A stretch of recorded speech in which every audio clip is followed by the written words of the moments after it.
Testing, testing, 1, 2, 3. Testing, testing, 1, 2, 3. Oh, hello, hello. Is this thing on?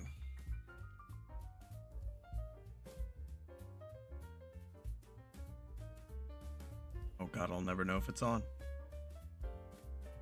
This is the worst. My life now?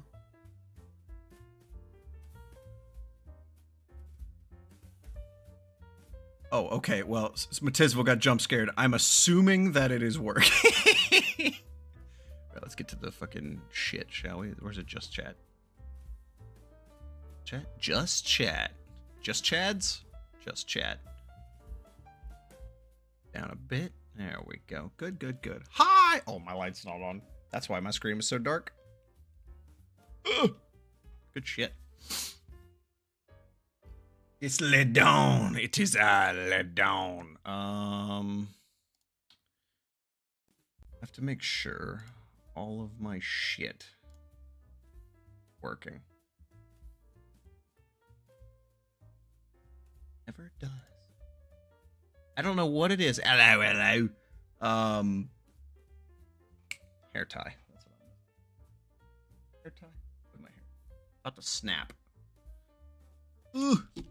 How are people? How are people? Yes, I know. It's a very quick back-to-back stream. Very, very quick. Oh man. Always wanted to stream more, but I just don't. Vic miss again? Yeah, I didn't change it. I didn't change it at all. Oh man.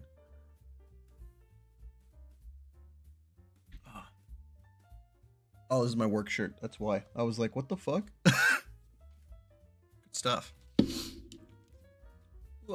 We will hang out for a bit and still Christmas for Donnie. I don't know if I even want to change it for the memes. You know? Like, maybe it's just Vicmas every day. Maybe that's the... No, because then it wouldn't be special, right? Or maybe I'm insane. I have no idea. I have no idea. Either or. But yeah, this happens. I notice this happens to me a lot. I stream, and then I tell myself I'll stream more. I have a lot of fun, and then I don't stream for a long time. And then I stream again, and then I remember how fun streaming is, and then I don't stream for a long time. But this time I had the itch. I had the itch. I wanted to do stuff. So that's what we're gonna do. Is there a theme for Laborer Day? Sweat on the brow. That's the theme. Sweat on the brow and blood on your knuckles. Wait, whoa. Okay, let's check. Anyways, have this or something. Oh, flexing his membership. Dear God, wait. 14 months? Oh my God. Oh shit, I have to make a 2-year badge soon. Oh no.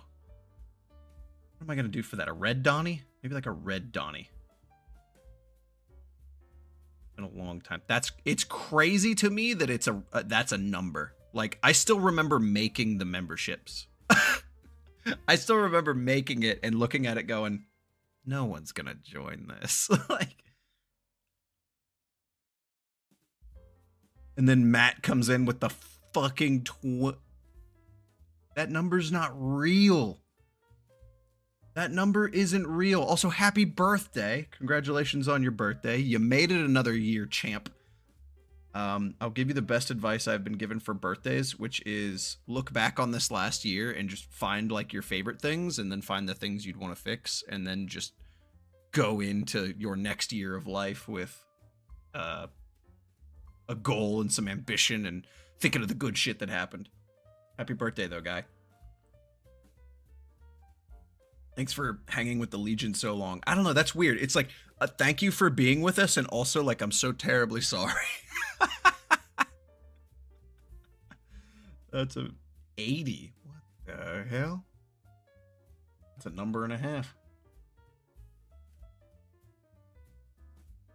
That's a number and a half. Dear Lord. Wow, 20 people. I didn't think we'd get 10 people. I'm not gonna lie. Usually if I do something that isn't Star Rail or Genshin, nobody shows up. But I guess there are those that seek the world building coming out of the woodwork. Which, if you are here, this is going to be fun. I did this the other day like 2 or 3 times, and I have had stupid amounts of fun with it. Serial Dreamer, Christmas Sparkle. That's ironic. Is that Christmas Sparkle? Yeah, that's Christmas Sparkle. Welcome to the Legion. You're a captain. If you're a captain, you will get early access to the next Star Rail video, which I think is gonna come out this weekend. I don't know. I have my whole week is booked for YouTube ideas, so we're gonna see. I yearn for the world building. Pineapple, I loved that you loved that game, and now you will not stop sending me messages about Turtle Genghis Khan, and it's the funniest thing ever. I just want you to know that.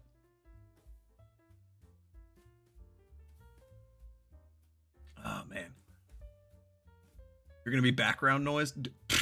Ulk, you act like I don't know my place. I'm second monitor content. Which is funny, because 90% of my edits and my videos are visual cues. So it's just, it sucks to know that 90% of my jokes go completely unseen. It's the best. And then I get comments of people that are like, why did you say it that way? And I'm like, well, did you watch the video? And they're like, yeah. Oh, God. And I'm like, sure.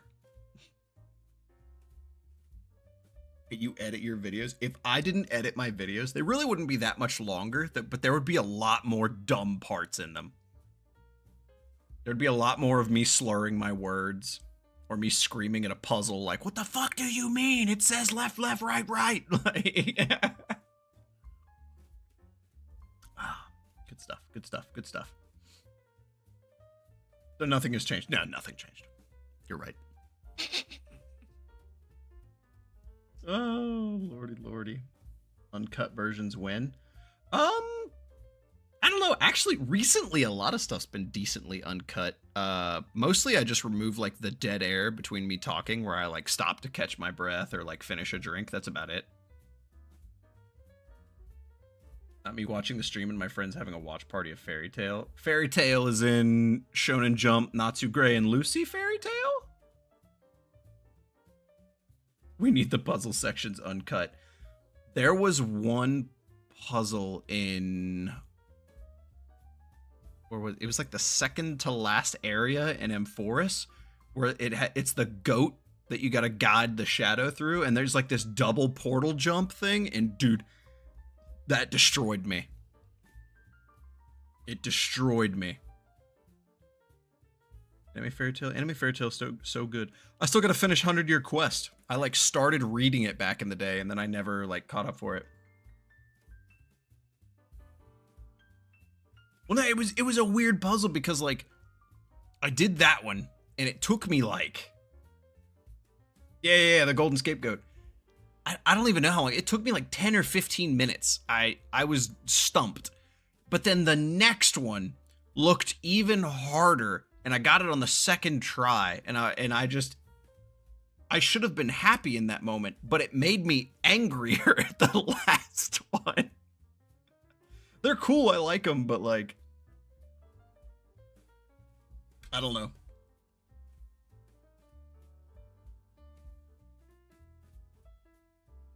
Fairy Tail. I miss Fairy Tail. Read that again.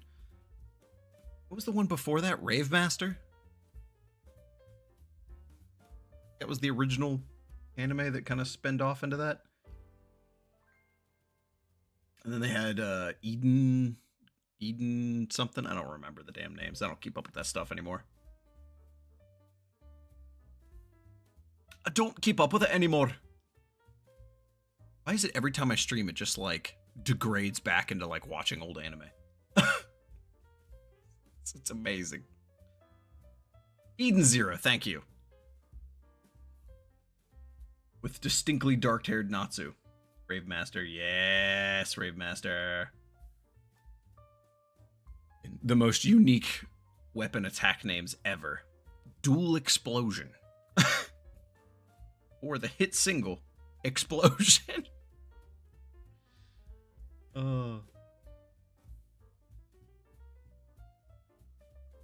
Weeb Legion. Hey, that's cool. I'd rather everyone at least have some kind of similarities. The East. Oh, I can't think of it right now. Alrighty, what has it been now? We're timer here somewhere, damn it. Already been going? Whew. About 20 minutes so far? Okay. I think about anybody who's going to come in is probably come in. So let's get to some world building, shall we? If I have this fucking set up correctly. Is this the one? That's the one. Okay, guys. I'm scared if this will be too loud, so brace yourself for impact.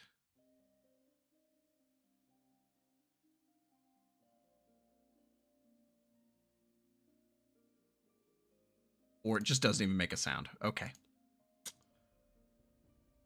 Oh, there it is. There it is. There's the sound. You guys have to tell me how loud that is. Yeah. I was so confused on why the book was backwards. Bro, that's so real. I think it was my mom bought. I think it was Is it? I can't remember the name. I hope people can hear that. But my mom bought a Naruto, one of the volumes of the Naruto manga for us, and because we watched it for Saturday cartoons, and mom was like, "Oh, they like that. I'll get them the manga." And I remember opening that thing up and being like, why does this story seem backwards? Like, this doesn't make any sense. Doesn't make any sense. Good shit, good shit. Righties.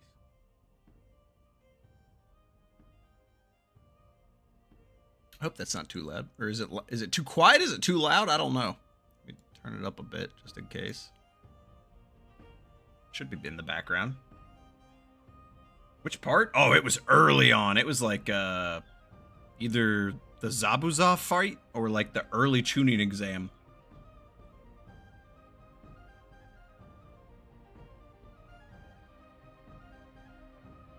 Yeah, no. We're gonna be listening to some Adrian von Ziegler today.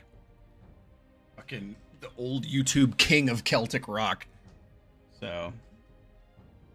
Kazakakaka! Wave, wave, wave, wave. How you doing? Wave, wave, wave. I waved one too many times. Good stuff. What kind of D&D name is that? No, that's a real person or his pin name? I don't remember. All I know is I've listened to the dude for, like, years.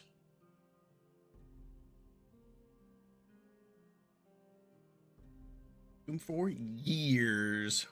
Well, there's the timer. I'm an idiot. I should have known where that was. Oh, fucking hell. Actually, just before this video, I was playing Genshin. And, because I was... What was I getting ready to do? I was getting ready to do... I think it was... ZZZ dailies. And I looked over and I saw Genshin and I was like, oh, yeah, I ascended my world level. I should probably, like, level my people up.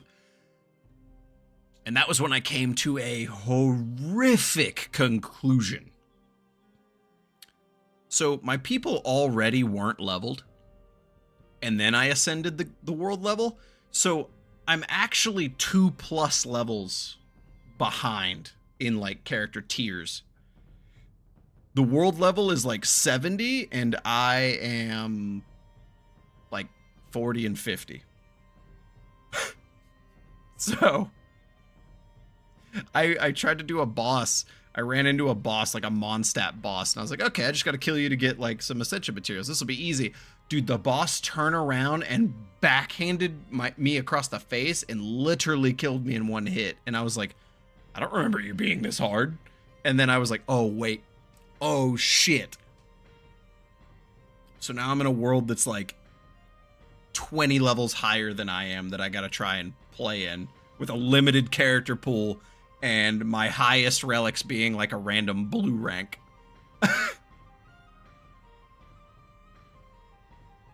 It's a great time. It's a great time. Love it. Righty there. Let's see here. Good. So let's kick this off, shall we? Ladies and gentlemen, DonnyVick here. We are going to be doing some world building, and we are going to be using Mappa Imperium. This is a lovely little game made by the people over at made by Nucrium. What is it? It's Megasploot with Wonder Draft? Yeah, I think it is. It's the Shark Bomb guys. I think it is. I'd have to correct that. Anyways, though, Mappa Imperium, long story short, it's a random dice generator game that kind of guides you through some world building. It's very fun. It's very, very fun. And I love that. No, not the animation studio. Mappa is just a name for like map. It's in the description of this video. It is literally free to download. It's pay what you want. Support your devs. But from what I got out of it, honestly, I would have given them more money if I had realized what this was going to turn into for me. It is amazing. It's fantastic. I love it. So basically, what we're going to do here, we have over here on the screen, this is Wonder Draft. This is a map making program. You can just draw shit. This is the land. You can just adjust stuff. I use this for all my D&D map stuff. You can crank it down, add like little edges and stuff. It's very fun. Water. You can make rivers that curl out. You can do lakes. It's very, very fun. Very, very fun. I use it all my map stuff.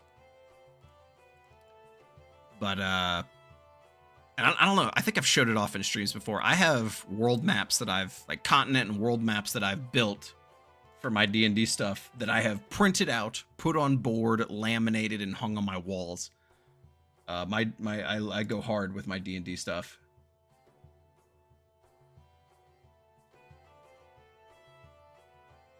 Yeah, it's awesome.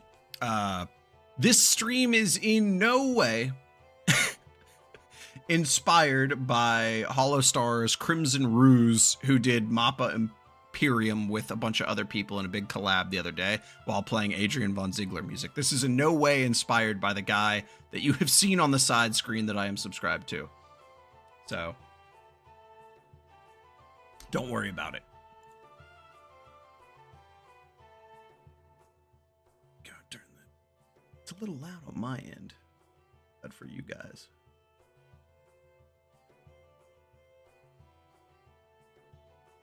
The volume there. But yeah, I played it. I did a test run, and long story short, I basically got the world building section I did ended up, it was like Africa if it was like ripped apart into an archipelago, and my faction ended up being like the blue avatar people from like the Way of Water. So they were like a waterborne people who like raised and tamed beasts. And my neighbors were like a group of human scientists and giants, and the giants went to war with everybody, and it was bad. It was really bad. It was very, very bad. But it was fun. I did a couple other people played with me, and then that was on Friday or Saturday. And I messaged my D&D group that I play with weekly, and I was like, do you guys want to do this instead of playing our D&D game? I think it would be fun.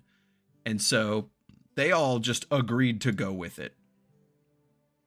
So that's what we did on our weekly game, was we all got together for a collaboration of Mappa Imperium. It is a game that you can play with one or as many people as you want. Obviously, the more people there are, the longer it takes, the more complicated it gets. But it's fun. It's so much fun. I can't express to you how fun it was. Pineapple was there. Pineapple had a great time. And actually, can I just bring up the map? Oh, no, I can't. That'll... Well, hold on. Maybe I can. No, wait, I can't. That's right. Never mind. Let me... Hold on. Let me find this real quick.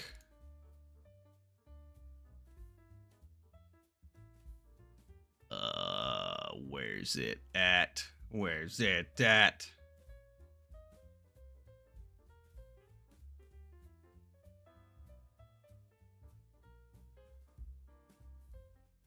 There it is. Okay.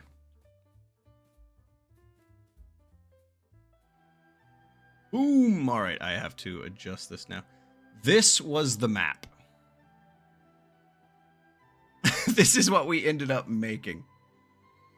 It is an insane cacophony of just bullshit.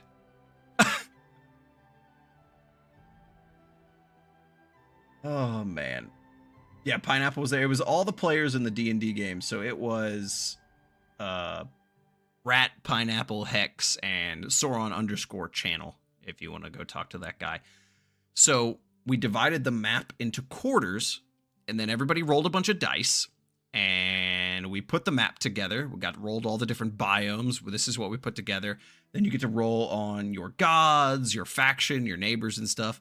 And everybody gets to pick like a cool magical resource that you can put into the world for funsies. And the stuff these lunatics did to undermine each other is insane. It is absolutely insane. So we have... Over here, this is Sauron's area. Basically, this is a terrible, terrible land where nothing good happens. There's nothing over here. This is a white desert filled with bones. There are sandworms. There are these evil dust bunnies.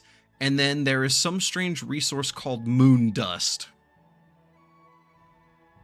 We don't know what it is, but it's there. And then somebody also put giant sea serpents in the water. There's also dryads that are dedicated to the moon over here.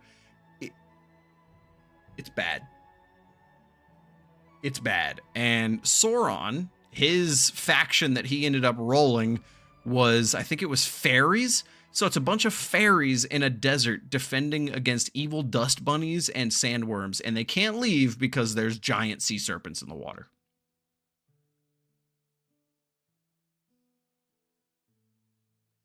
Yeah. Where's Pineapple? Pineapple's here, so we can go down to Pineapple's area here. Pineapple rolled arguably the most basic area in the world. You have this 2 basic-ass islands. His faction is turtles, so he is turtle people, but their culture is based around Genghis Khan. So they are pillagers and raiders, and as Pineapple has built the lore, they are like Leviathan hunters. They hunt sea monsters. His oceans have these like vibrant scaled fish. Over here in this town is a canyon filled with terrible, terrible things. Cursed sylvan stones, demon-haired plants, a cult of darkness.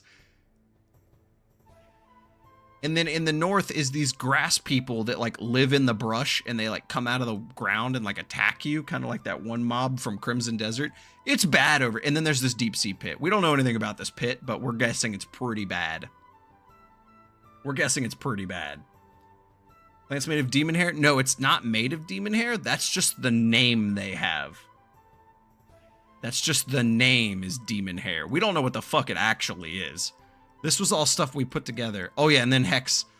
Hex's area over here. He has this beautiful forest filled with fairies. There's mithril in the mountains. There's deer with these like sacred antlers that you can harvest. And then in this middle island here, it is a giant swamp that is filled with giant carnivorous pitcher plants and fungi or mimics that mimic plants. It's bad.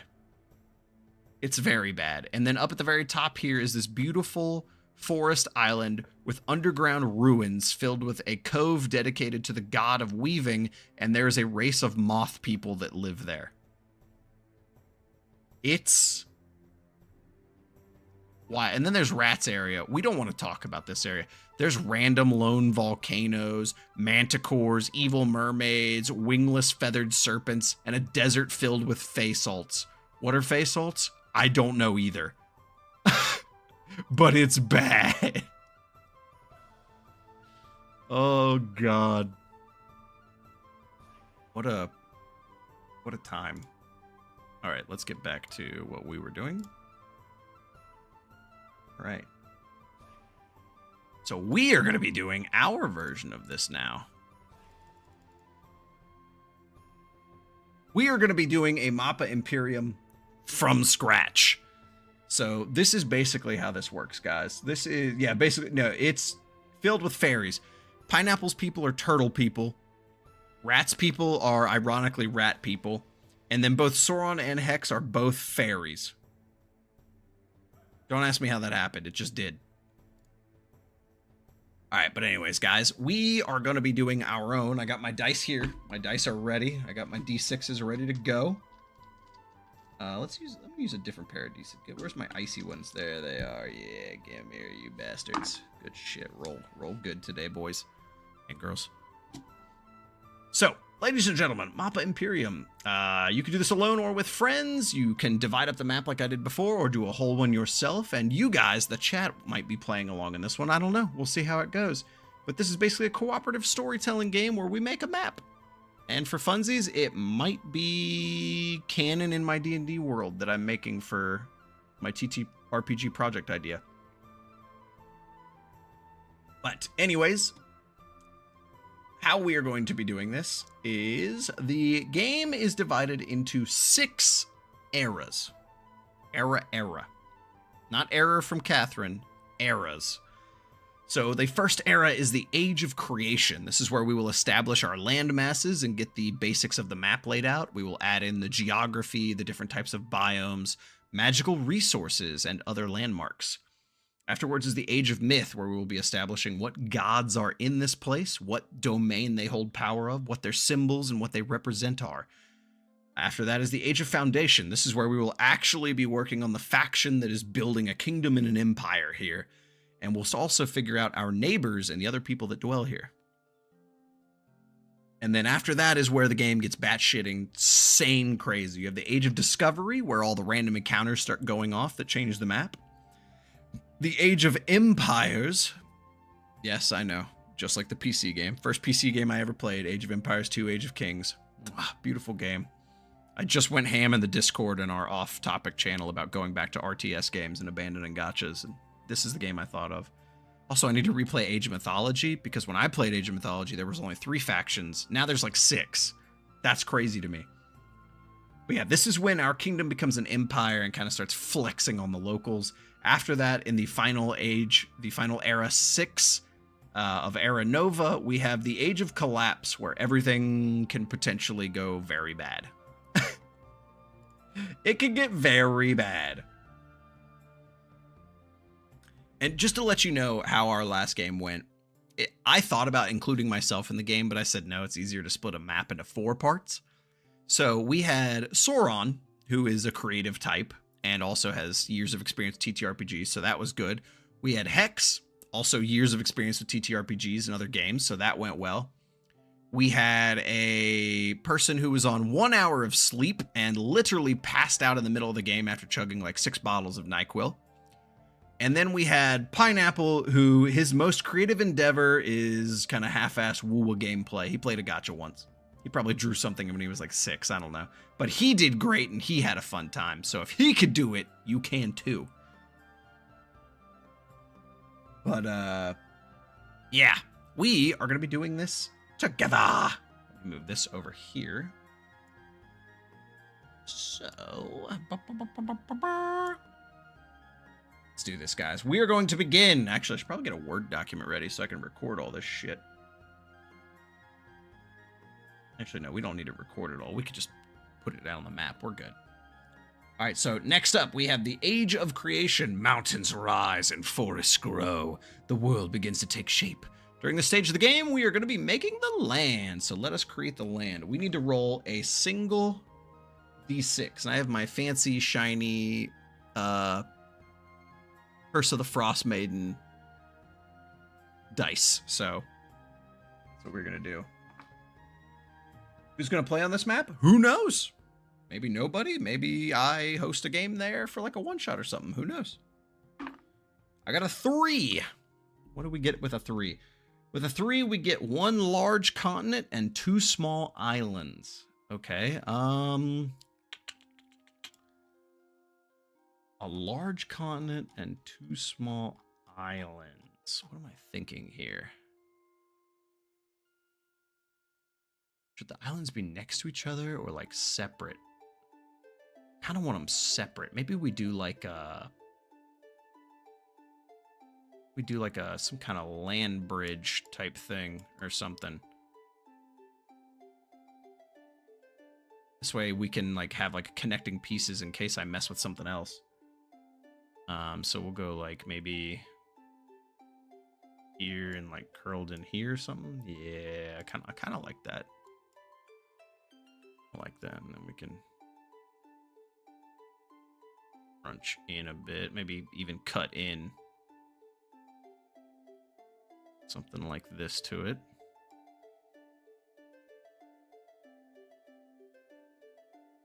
Yeah, it's very easy to get some pretty cool shapes and designs with this stuff. Something along these lines.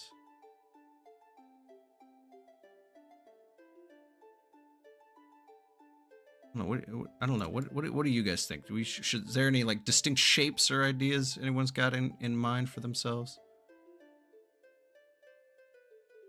I'm just putting shit down at this point. Looks like Command and Conquer map. I take that as a compliment. I don't like this shape actually. Hold on. Let me curl it around a bit. Still small. I don't know.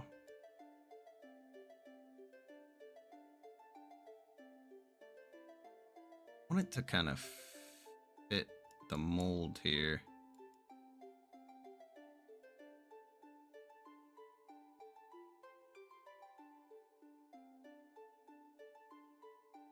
I just gotta keep clicking until my brain gets something it likes. I like that shape. That's nice. That's like a pirate cove. I like that a lot. Okay, maybe something like this. Maybe something like this. Reminds you of Panama. Hey, I'll take that as a compliment. Wait a minute, I don't know anymore. Some shapes in like this. Like that. Yeah, like a very... Maybe there's like a fault line right there that kind of clicks weird or something. I don't like it. I don't like this shape. Hold on, I wanna mess with this a bit. Come out here. And then I can add like a cluster of aisles right there.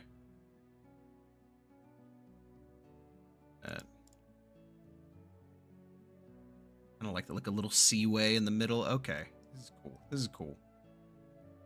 Cool. We'll go with this. We'll go with this for now for the sake of time. All right, there we go. And now we get to work on our geography. So this is where we get to come up with the biomes and everything that's in this place. This will kind of determine where it is on the map. So we're going to be rolling 2d6. Grab my dice here. I grabbed these two and I felt like it was bad luck. So we're going to go with these. But yeah. We're going to roll 2d6 sided dice and consult the table below. Each player will take turns placing the results in their home region. This is our region. This is the DonnyVick region. And we will get to figure out where we go. So we have to roll on this table 8 times. 8 times is how much this is going to work out for us. So let's go ahead and hit this with the first roll here. Double ones. A savanna. With this, let's go with Havana Unana. Oh, that's the wrong one. Have a savanna as 1, and we're gonna roll again. A 9, a desert. Oh no, this is just doing exactly what the last one did. I'm scared. I'm very scared for this. All right. So I might get the same shit I got before. I'm scared. 8. Mountains. Good. If this place didn't have mountains, I'd be very concerned. A river. There's a major river somewhere. 7. A forest. Good. 3 more of these bad boys. Let's check it out. Just reusing dice rolls from the first game. I didn't play in the first. 3. A wetland. Oh boy. Okay. Wurtland. 2 more now. Another 8. Another mountain. Okay. Last one. 6 again. Another river. Okay. This is interesting.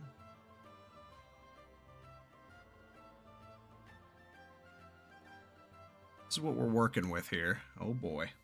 What am I using to make the maps? This is Wonder Draft.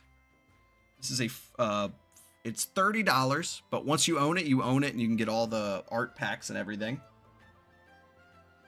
It's very, very, very good. All right, let's see here. Mountains. What do we want to do with some mountains? This shape is making me really think mountain. So let's go. Something like right.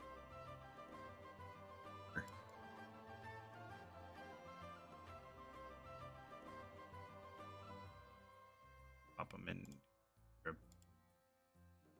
And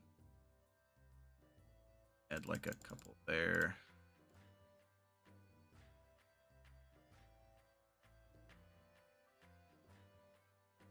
Like this.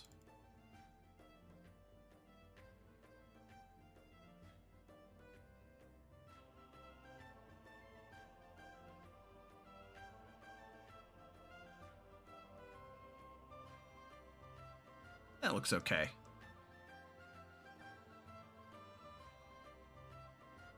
Something like that. I think that would work. This way we can kind of still get a creative semblance of maybe what some plate tectonics might look like too.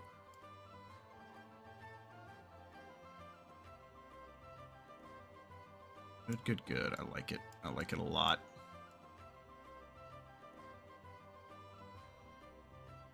I don't like this one. There we go. Now I like that one. Yeah, I'm cool with this. I don't know about this. We make like a coastline right here instead. Maybe something like that. I kind of like that. Go. There we go. Maybe like a big peak. Yeah, maybe. Get like a big one going. That one. Oh, there's a big one. Pop something like that in there, and we throw like a couple more in.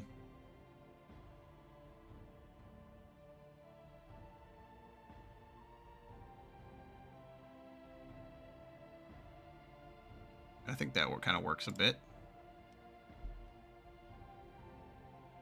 Yeah. That definitely works more. All right. Add a little variation in there a bit.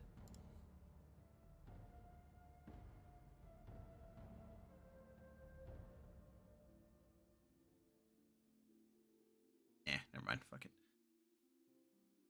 Here we go. Big mountain in the middle of the island? Nah. We'll hold off. We'll hold off just for a little bit. Okay, so we're going to call that the mountains. Those are the mountains. We're going to have a range up here and a range down here. Next, we need a desert. Where's a good spot? Right here's a good spot for a desert. This will work. Right here, we have like a bit of almost like a little boxed in rain shadow. Oh, let's go with round right about here. Deserty space.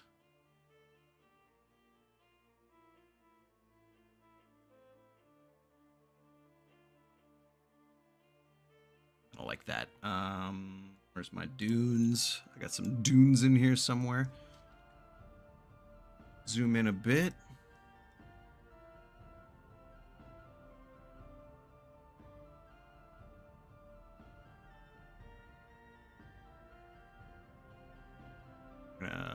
Pop in maybe something more significant to make it feel like a desert. Let's get some cacti in here.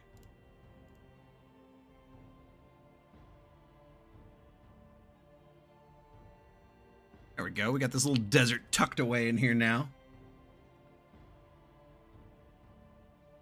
Shit. Right now, on top of a desert, let me erase this shit here.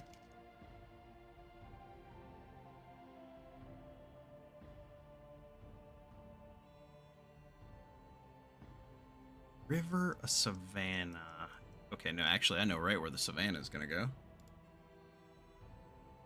We do something a bit more like this, a little more orangey.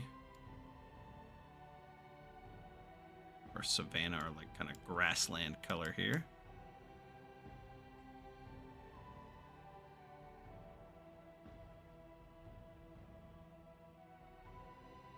It's a little too orange, hold up.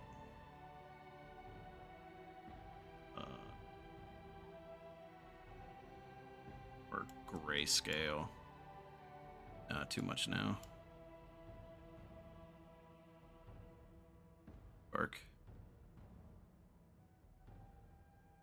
Similar.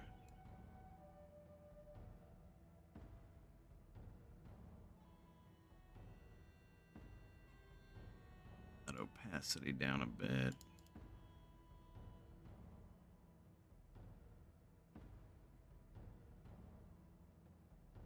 Blend that a bit more. Go. Mm-hmm. Definitely be a lot of that. Probably some green on the edge of that, actually. Some grass I can chuck out here to give this more Savannah vibes.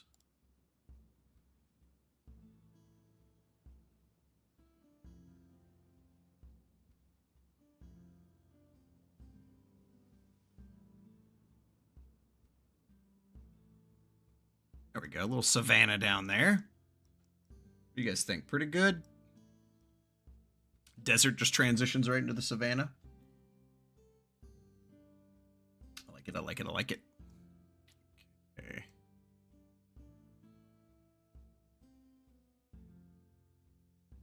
Savanna done.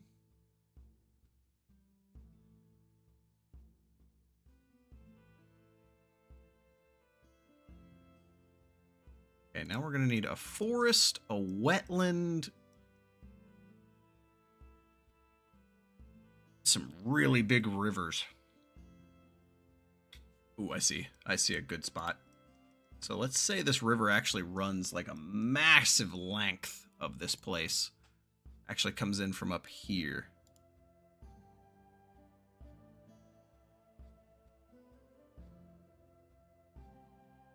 It actually comes off into this. Ugh, why is that color like that? Hold on. The freshwater color changed, that's why.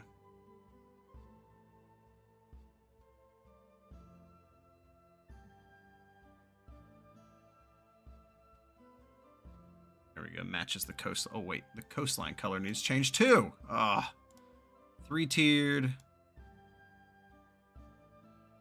Blend about there. No, we don't need any vignette strength. There we go.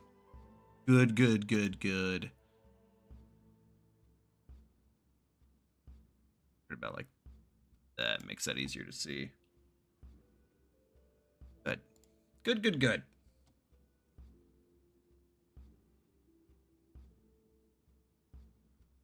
Like that. And then we can actually add other rivers that chime in.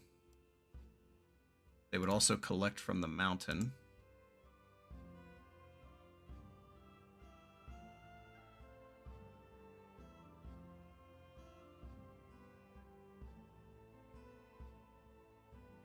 There we go. So there's one big river. I like that one. Don't they flow from the mountains down? They do. Rivers do flow from mountains down. They are going to be doing just that. Why did that shape get made there? Get out of here, you weirdo. They're also made in river valleys. There aren't any mountains past the Appalachians between the East Coast and the central of the United States, but we still have the Mississippi River Valley out that way. And that all connects into a bunch of shit, even though it's mostly flat. Okay. Thicker, as the kids say. With this look that it's big river. There we go. Big river there. And then we need another river.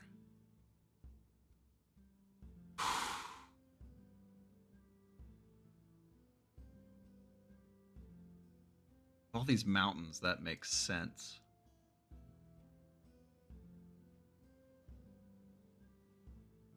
This way?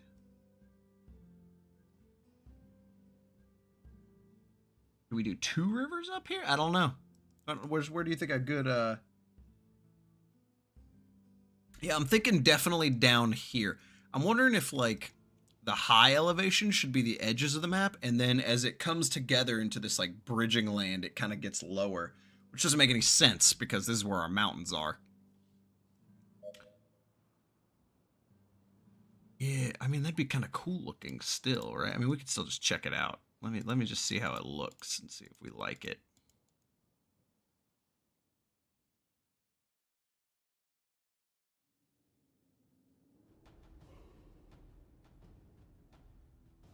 It looks cool. Definitely looks cool.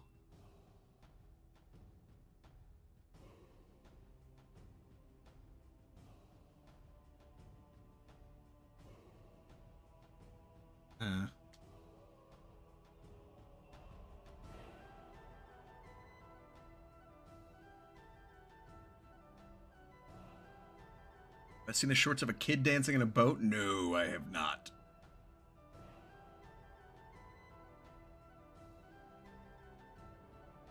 Ooh, this could be cool. Get a little curling river right here. There we go, like that.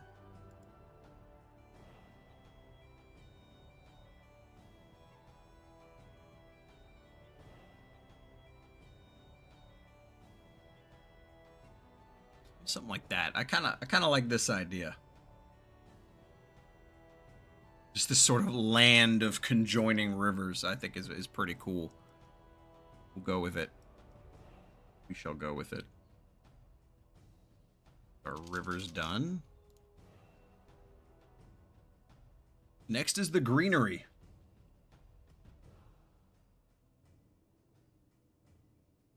Is the greenery. So for a wetland, we need a place where water collects.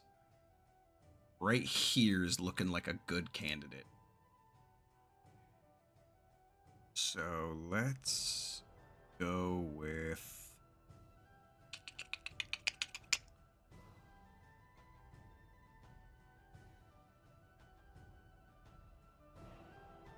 green, but give me like a fucked up kind of green. Something like this. That'll work, yeah. Give me something like this.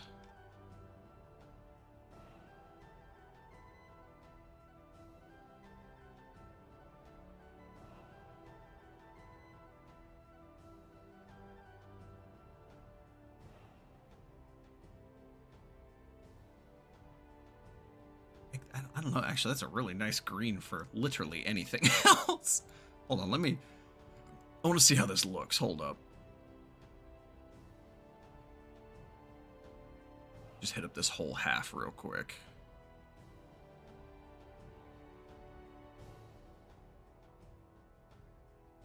man, I kind of like that as like a regular green.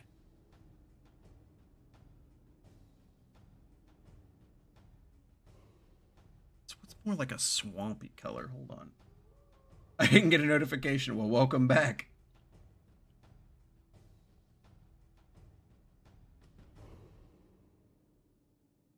Viewership almost doubled. I mean, technically it's low. There were more viewers when I was just yapping about nothing in a video about world building. Yeah, I like that green for forest. What can I do for like a wetland? Something like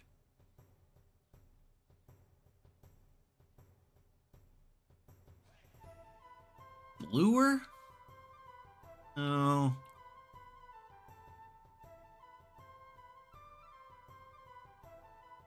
I don't even know. Maybe let's try this out.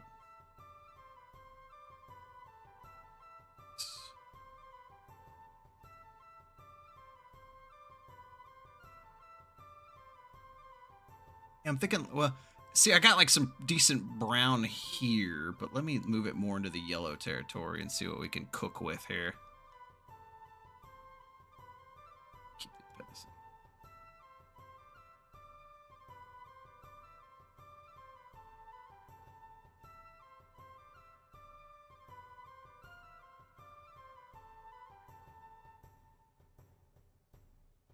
Actually, I almost like that more for the forest, and then make the darker, danker one kind of. Yeah, I think I might. It's very kind of plains and hills, isn't it? Hold on, let me compare here. Let me go over here.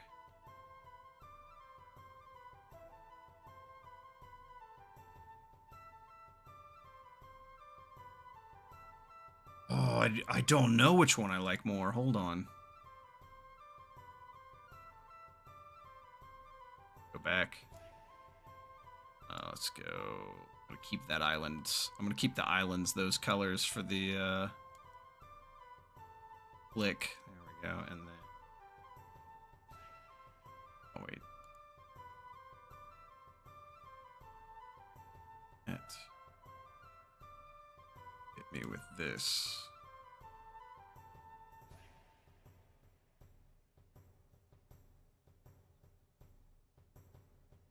Kind of like the darker green for the wetland. What do you guys think? I kind of like the darker green. I like the darker green, I think.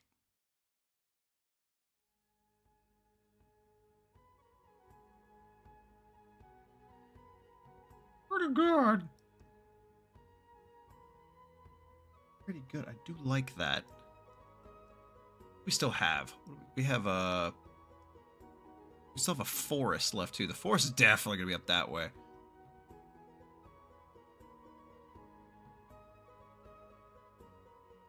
Just tuned in. It looks like where North America and South America meet. I was kind of going with like a land bridge idea. That's kind of the idea. And I'm thinking there's going to be like a tectonic fault line right here. So this place is going to experience like mass earthquakes.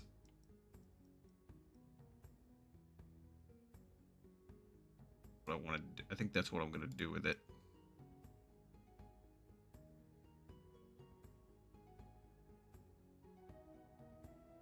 I want to add a little something.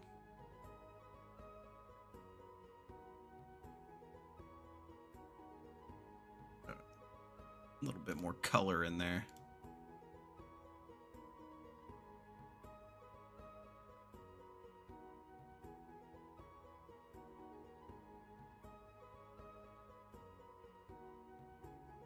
There we go. Yeah, I think I'm going to stick with the dark green. I like the dark green. I'm going to stick with the dark green. I like it a lot.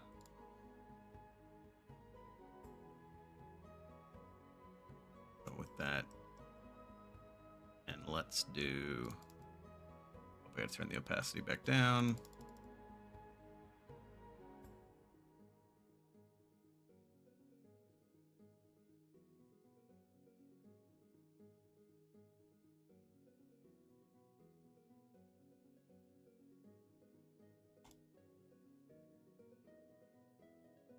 That one should probably stand up more.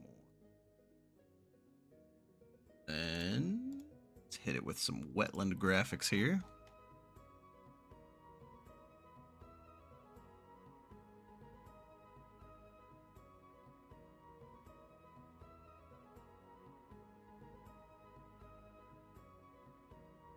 Really hard to see on this map.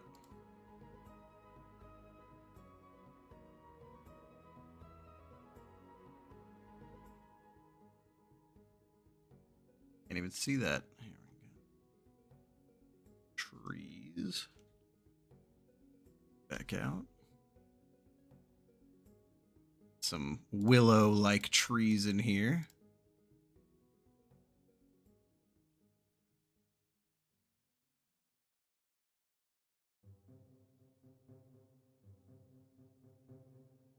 Let's add some little pond. Ooh, that's too big. Little ponds to really nail the wetland aesthetic here.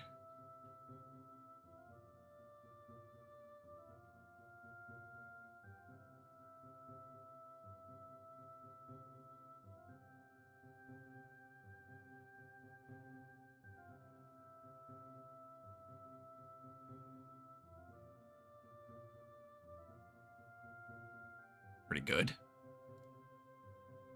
I think that's pretty good, guys. Hey, willow your trees. Hex! Hex is here. Hex, we just went over your map that you had a lovely part in here in the Imperium. It was a very fun map. Thank you for playing that with us.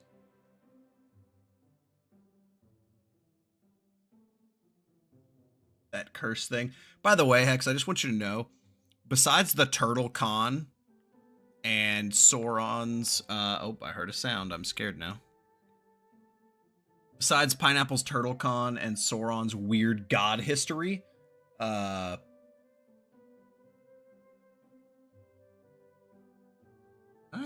heard the sound.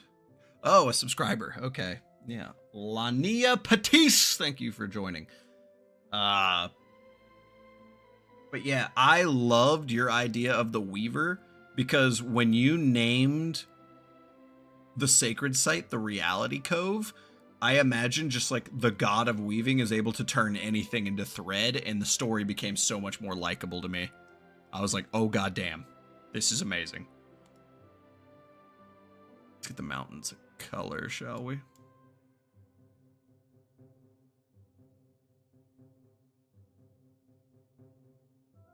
Brighter.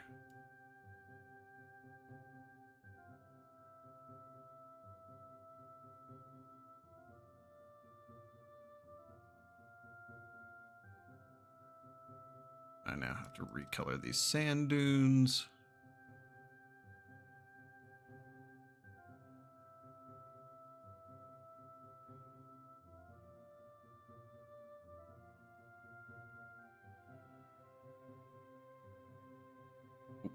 Missed. Oh, nope. I fucked it up already. Okay. That's going to be great.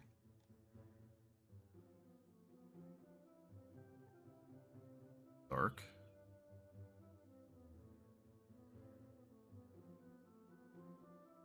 Perfect. Okay. And then ground a bit.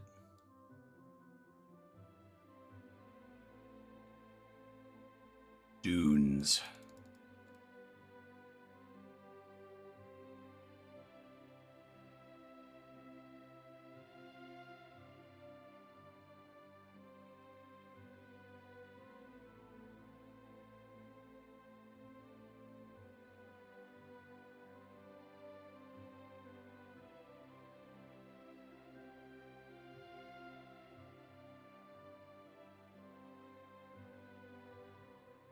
Bit more here.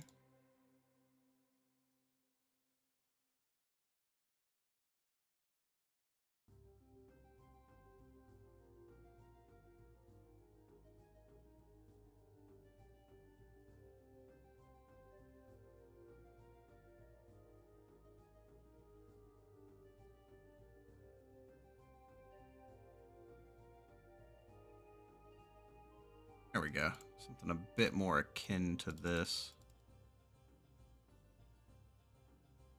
I like this. Good, good, good.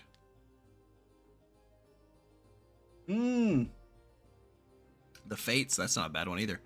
Okay, and then that's the wetlands. Last we have the forest, and there's really only one place left for us to go. I just need to pick a good tree. Let's go with this one. Big enough? No, not really. This? It's gonna look like.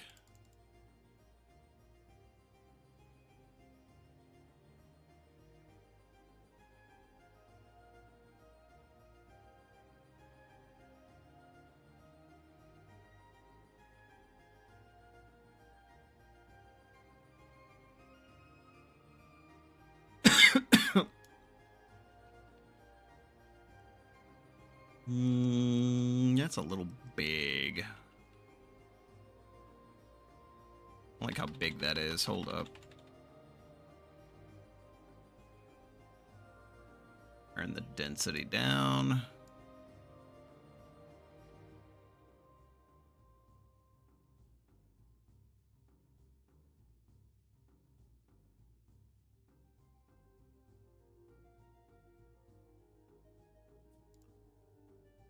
I like this. Damn, that's a lot of trees. Well, I mean, if we're gonna go with like a medieval-esque setting or like an olden time like fantasy world build setting, you know, civilization hasn't exactly had a lot of time to come in and deforest everything just yet. So we got that benefit on us. I really don't like these trees, though. Hold on, let me... Just trees. Better one. These, what do we got here? I kind of like that. Gives it almost like a bit of a hilly vibe, too. I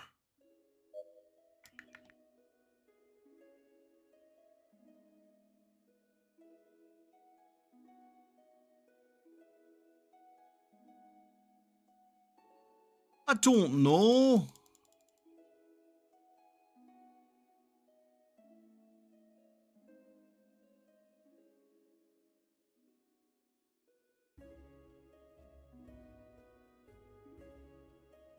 What I want to go with here. I really like these trees, man. Now just sound mean to trees. Beavers, could they do deforestation? No and yes.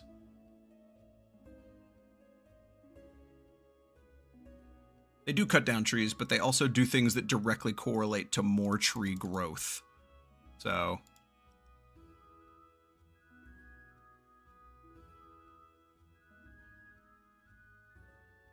that should have been... Okay, you know what? We're going to go with these trees. Tall and thin. So, like, some oakage. Some oakage going here.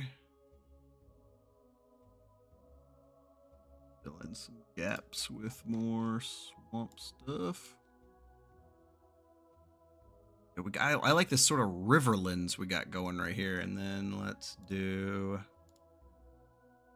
quick notch of the trees here.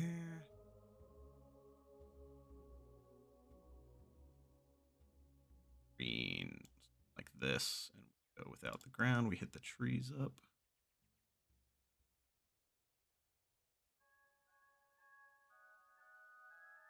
But looking overall.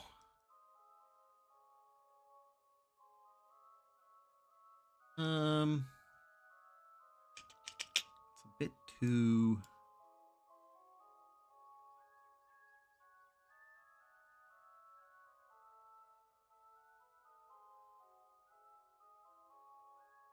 like them brighter? I don't know if I like them brighter.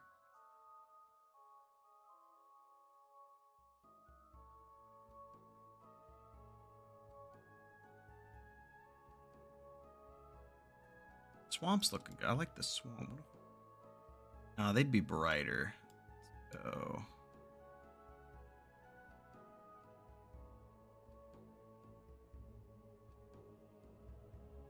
into that, maybe?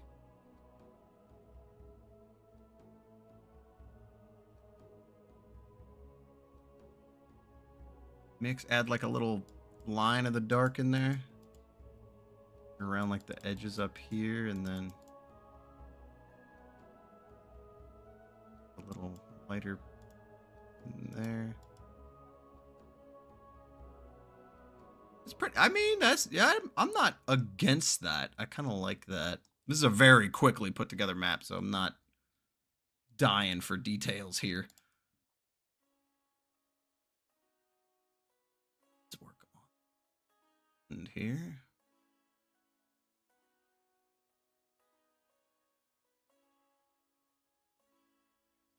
Luckily, if there's a desert and a savanna here, that means we are far too south.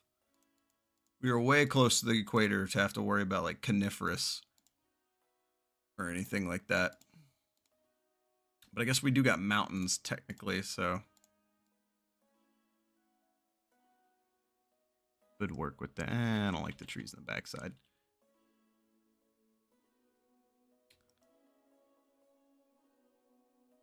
Yeah, different in the back.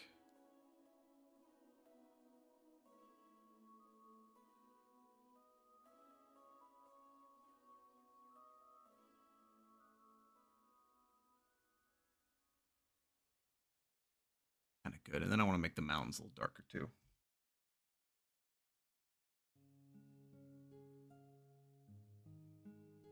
Darker to lighter. Yeah, that could work too. I'm gonna make the mountains a little darker while I'm at it.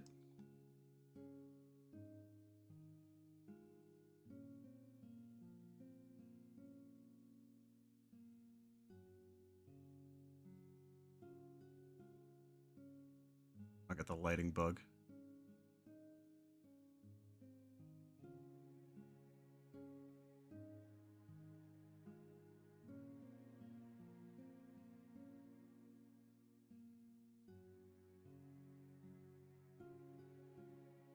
Go. Good, good, good, good, good.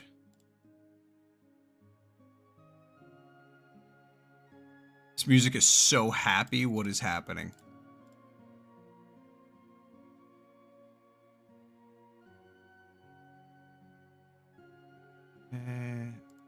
Grass over here.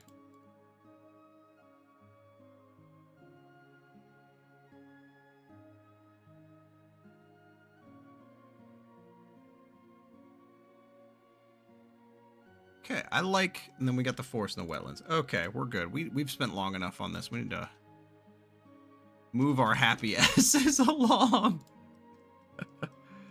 Okay. So, guys, this is what we're working with.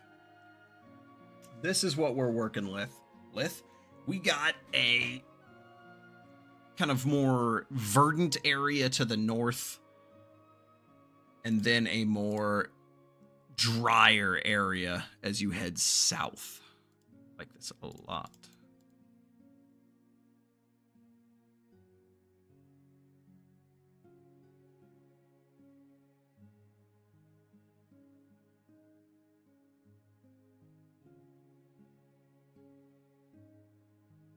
Right?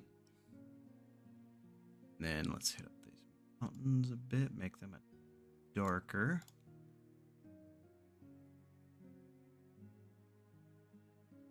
Good.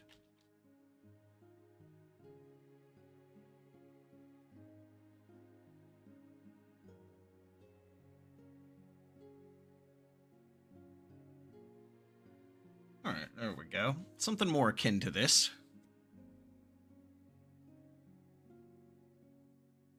And with the forest, we're going to go with round greenery on the backside of that, just a little bit.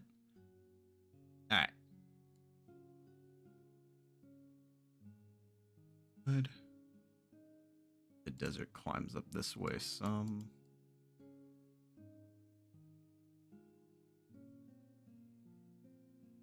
All right. Perfecto. Shit. shit. I love world building. I get lost in the sauce. Okie dokie. So, let us now move on to the next part, shall we, guys?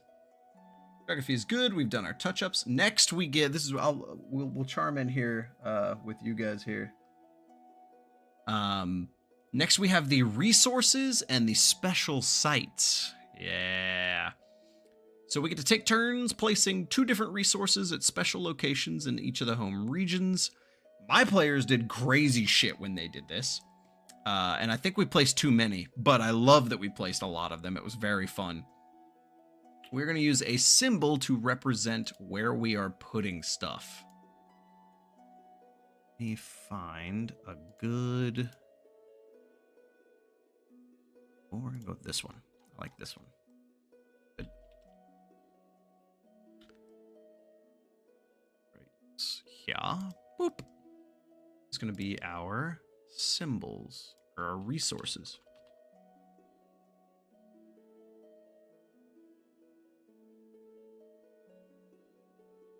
This icon's going to be really fucking small. All right, so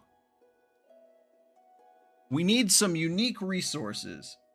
OnlyVix, the special site? That's right. You too can see the special site of OnlyVix. Oh, that was so bad to say in post.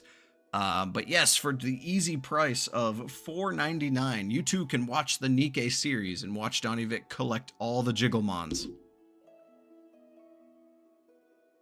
How did you turn this into a fucking Patreon ad? How did you manage to do this?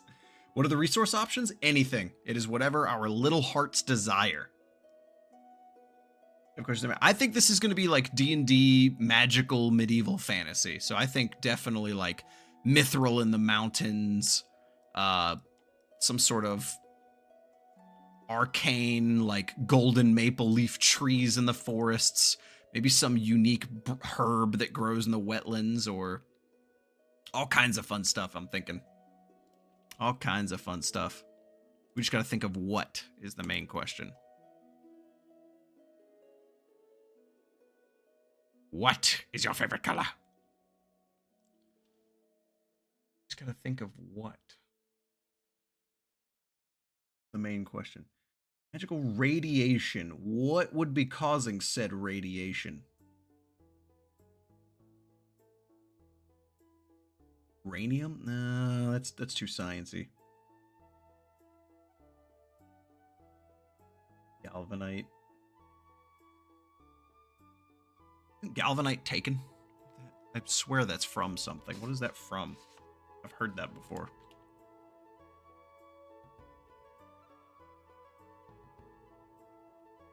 Oh, it's because it's real. No shit. No wonder I've heard it. Scar from the old gods world. We haven't got to the ore yet, or the gods yet.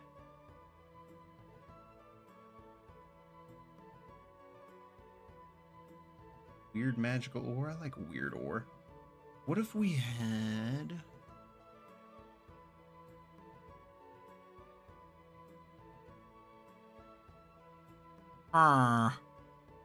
It's like another cool fantasy metal. There's obviously mithril. There's orichalcum. I'm not doing unobtainium. I mean, we could just say magical ore and call it a day. But where would it be? In the desert? Maybe the desert has the fancy metal?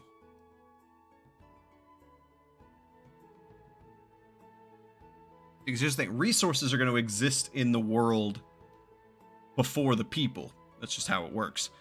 So when we go to build our faction, where they are is probably going to be based heavily on the resource. So let's say...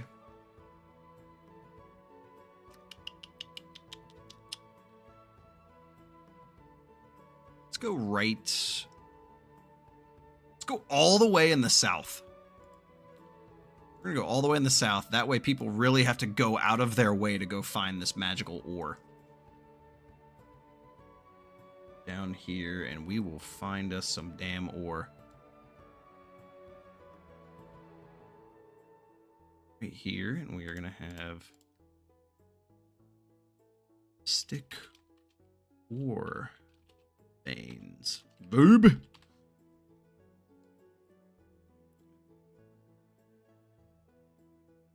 There's some sort of mystical metallic ore somewhere down in the mountains. Yeah, exactly. It probably is worn away from erosion and it flows down the river. So there's probably going to be a civilization of people here that do a lot of sifting in the river. Good on you. Yeah, I like that. And then we need a cool resource for up here. And so let me just give you guys examples of what they say the resources are too. The resources don't have to be like a unliving ore. It can be a living thing too. So the examples that the PDF gives is fountains of mana, snails with mithril shells, and species of flying cats.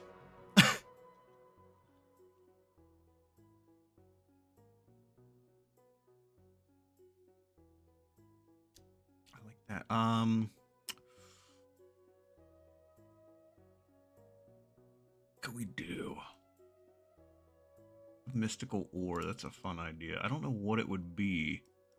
Like a cool ore name.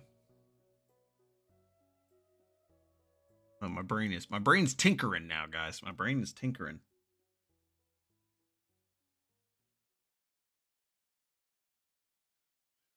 Crabs. Sort of like unique crustacean.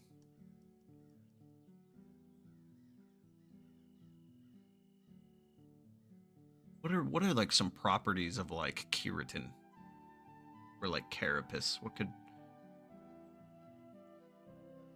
you do with that? I don't know. My brain is cooking.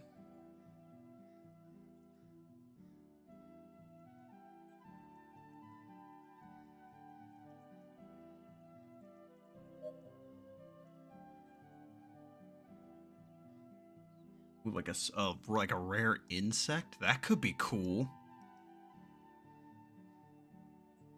An insect that produces like it's like a magical oil.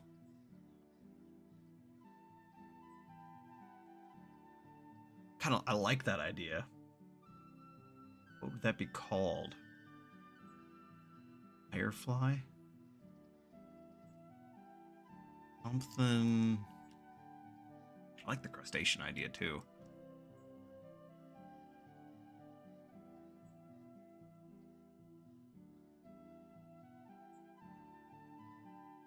Could you do? What would that be called? Oil. What's that color? So the thing about these resources is it specifically states it has to be something fantastical. It's got to be fictional. So there's got to be some sort of either magical or like a supernatural element about it.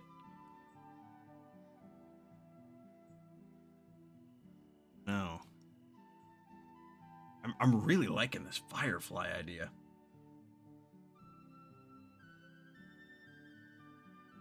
Be called like a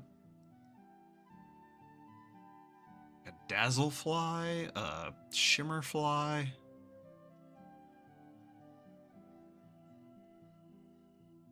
Oil.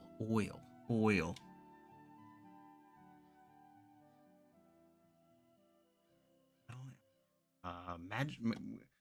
We could just call it like a magic firefly for now.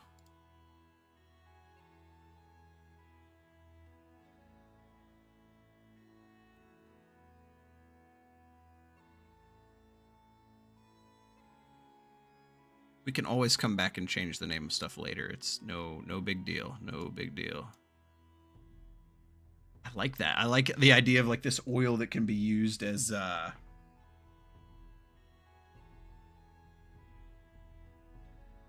It can be used as like just like ingredients for any things. That's good. Okay. Should we do more resources or should we move on? I feel like we should have some more. What about something in the ocean? What's some other stuff we could have in the ocean?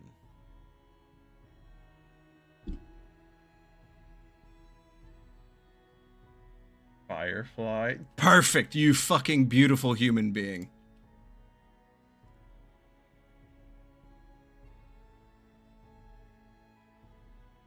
Get rid of the E, get rid of the I, replace it with a Y. Beautiful. Beautiful. I love it. Love that. Oh, Firefly is pretty cool too.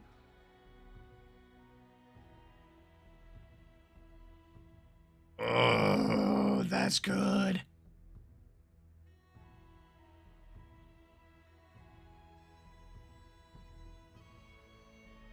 I don't know. They're both really good. I like both of those. Both of those are fantastic. I'm going to go with the FYR just for now. And then I want like 2 more resources. What's something we could do in the forest? Something we could do.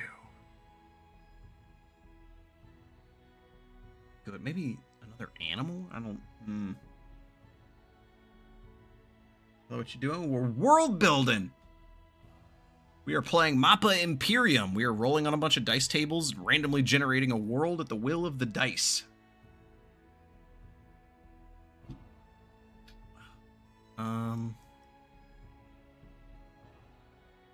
Dude, Subnautica 2's coming out, right? Like maybe there's some crazy fucking creatures out here in the ocean.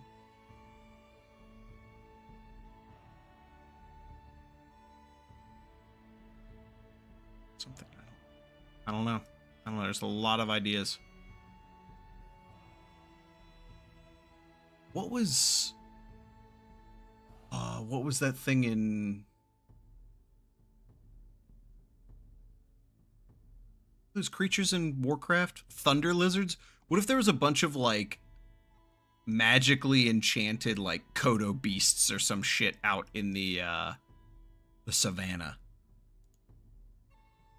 Do like a thunder lizard or some shit.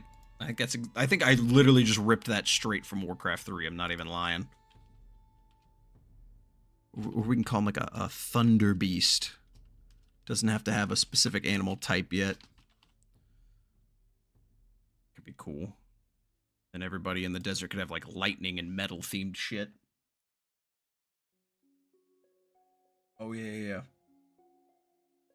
I think, yeah, maybe there's like a storm theme down here. I don't know. We'll see how the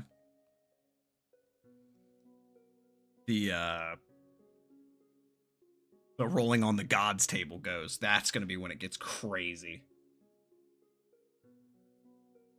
Let's see if we have a material for them, I want like a unique animal up here too, if that's the case.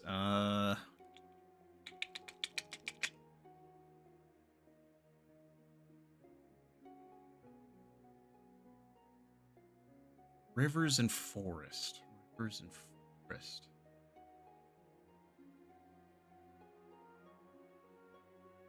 Wait, who had the horse idea? What if there was, Oh, I got it. You guys know what a selkie is? The seals that, like, shed their skin and turn into a person?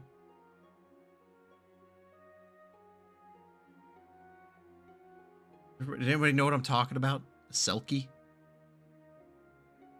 What if we did a selkie, but a different animal?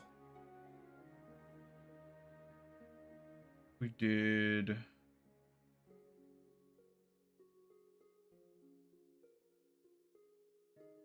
Would be in like a forest with rivers. I'm trying to think of like North American animals like bears, horses, bison, wolves, coyotes, maybe like a lynx.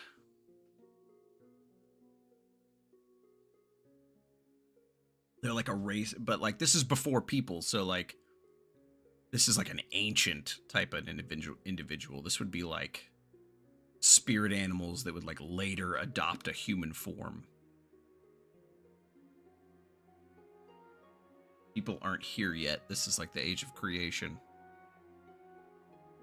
It's a forest. There wouldn't really be horses. I need a badass badger. That's amazing. Oh, wait, no. What if,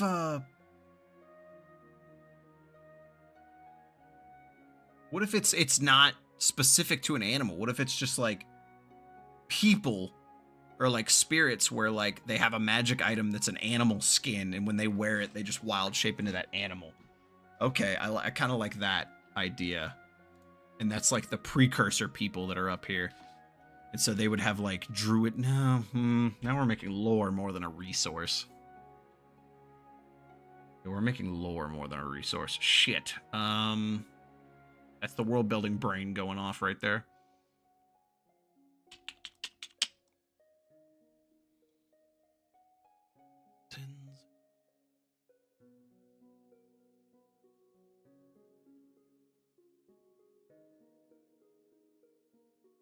Brother Bear? Yep, Brother Bear.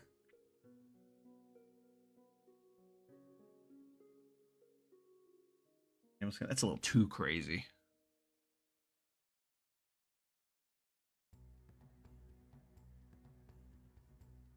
What could it be? Definitely think it needs to be like a tree.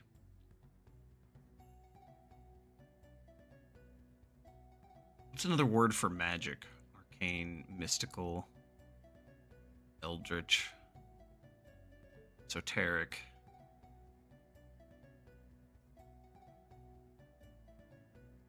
It needs to be like a tree. It needs to be like wood.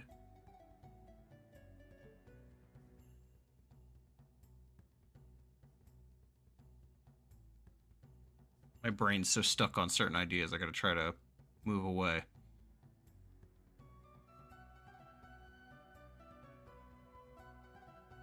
An animal, though.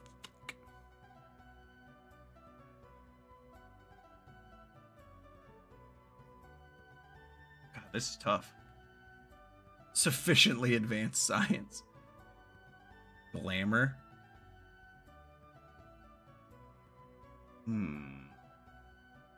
That could work.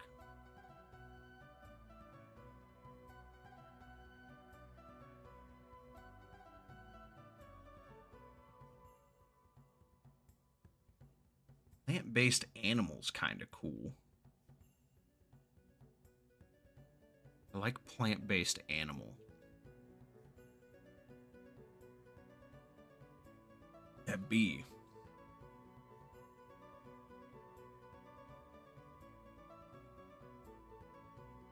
It's a site. Maybe it's like a specific kind of grove.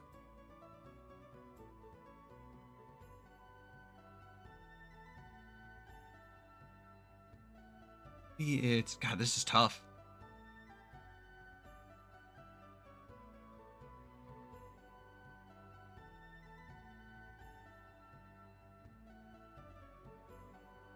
Maybe... you know what? I like a lot of the plant ideas. Let's go with... We'll just filler name it for now. Let's go like right here in the center, and we'll call this just like a Fey Grove, just for now.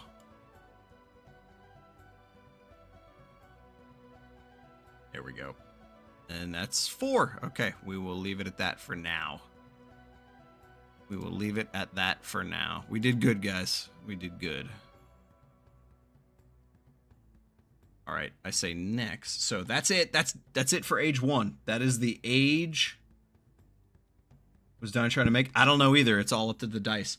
That is the first era. That is the age of creation done. Now we move on to era 2, the age of myth. Now we are going to start creating the gods and deities that dwell within this land. So first we get to roll a dice to figure out how many gods are here. So Nope. Oh, God. No pun intended. I rolled a 6. That means there are 4 fucking gods. Okay. 4 gods. Perfect. Just what I want to fucking hear.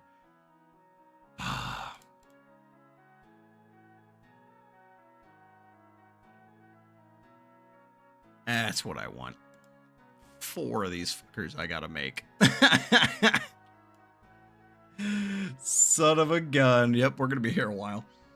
Okay, so first we get to roll to determine the domain that these gods rule over and where their power holds strong. So we're gonna roll a d6 for our first god. We do have 4 biomes. We got quite a few bit of biome going on here. A 6. Oh, Jesus. The first domain is something grim. Something dark and evil. So this can be the domain of death, the grave, night, the underworld, cannibalism, or nightmares. So, yeah, starting out real strong here. We're going real strong. Grove, like a something dark. We don't have a lot to go on for inspiration.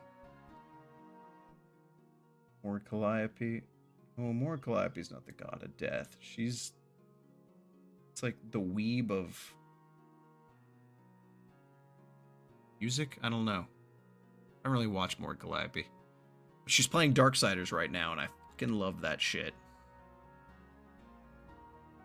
Abyss God? Ooh, I like that. Just the fucking name is good. Let's go with that. So, just like abyssal?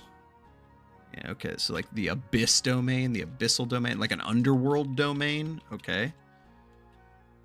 Next, let's roll on just the name of that is really good. Next is a 3. The god of an art or a craft. So this is smithing, weaving, a loom, arcana, knowledge, revelry, jewelry. So it's an art, a practice, or some sort of craft. So let's see. We got metal in the south, thunder beast. So I'm thinking skinning, bone work, some sort of leather working. And then in the north, we have special insects, so apothecaries, a fey grove, some kind of a lumberjack. So there's definitely like a god of crafts.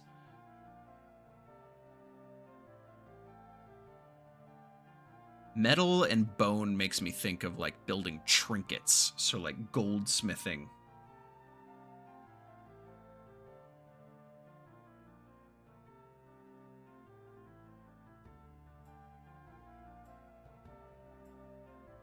It could just be broad. It could just be a god of crafts. Crafts, like calling something a god of crafts makes it sound very folklorish. I like that a lot.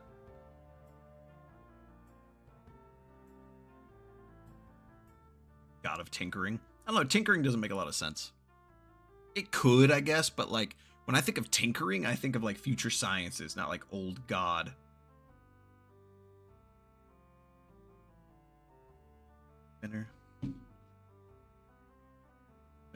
The god is Aglaia. She's just out here.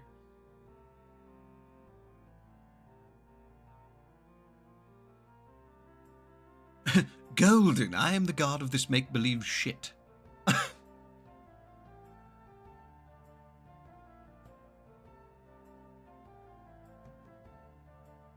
Golden, yes.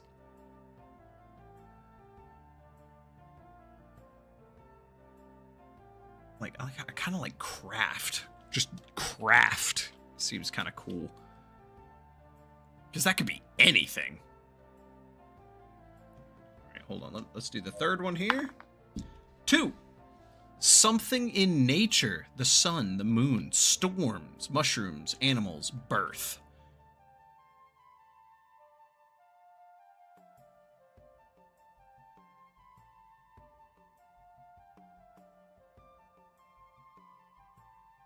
There's a lot of water. I feel like maybe the sea? No, that's a geographical god. It's got to be something specific in nature.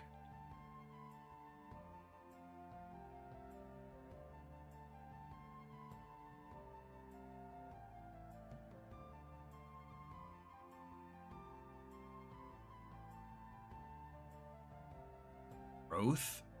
It's not bad.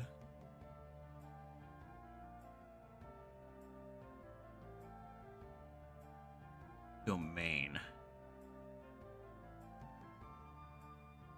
And Pineapple, just stop talking.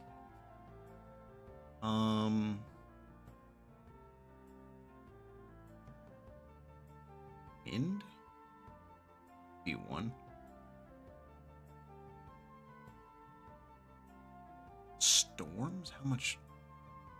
We're pretty far north of the equator if that's a savanna, so not like super far for one of the tropics. There's ocean everywhere. We gotta have some sort of ocean.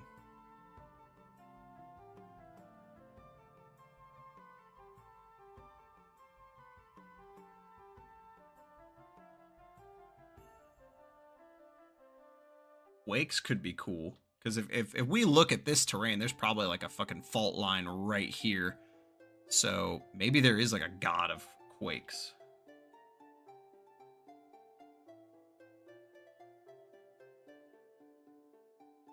Maybe we go with like the old mythology of like the world's built on a turtle, and that's the quake.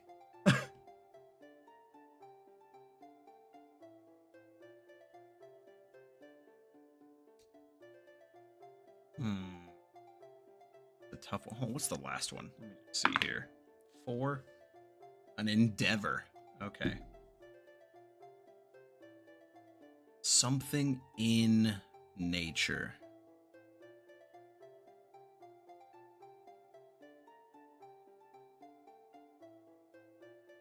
Oh, that's so tough. That's such a broad category.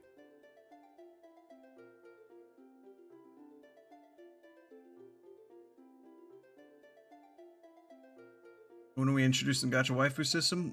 Never, if we're smart. No, it's got to be in nature.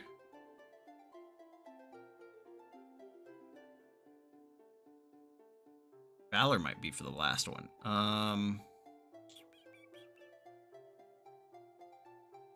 Kind of like tides. Tide could be pretty cool. Husbandos? No husbandos. Let's go with just for now. Let's just put something down on paper. And then the last one is I rolled it. We got a their domain is based after an endeavor, an act. So it something like war, travel, the hunt, harvest, games, music. We got like a lot of resources that would require you to delve out into nature. So like the hunt is pretty. It wouldn't be land. Trade. I don't know how much trade is going to go on yet. We don't have the factions.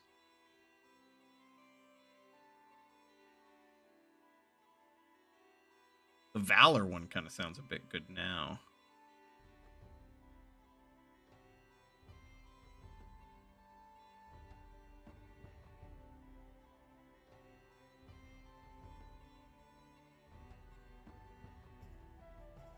Harvest. Harvest can mean a lot of things. I do like the idea of a harvest. I kind of like... Who said Valor before? That one was pretty good. Yeah, there's no people yet. So, like, the gods can't really be based off of man-made things. Or can only be based off stuff that, like, gods do, basically. I kind of like Valor. Again, let's just put some shit on paper and be done with it, just so that we can move on. Okay, so at the moment, this little connecting land bridge, the gods are...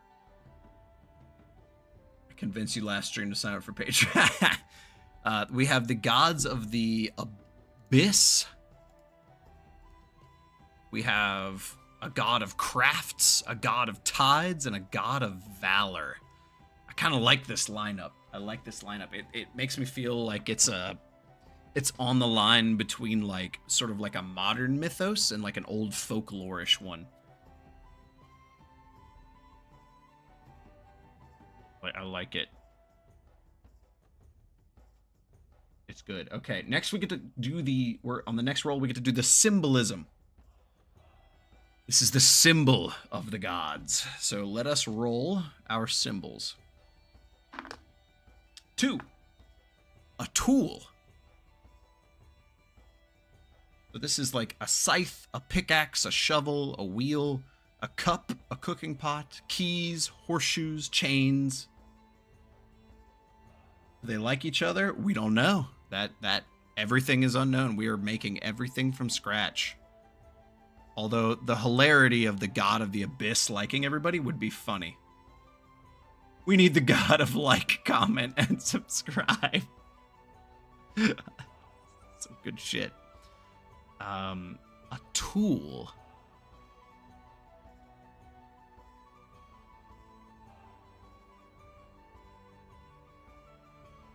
Chains for the abyss could be cool.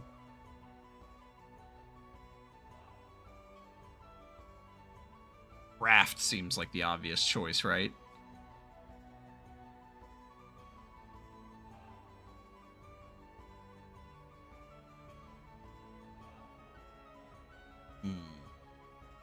Let me roll the other ones. Hold up. Let me see. So we have a tool, another tool, a weapon, and a weapon. So 2 tools and 2 weapons.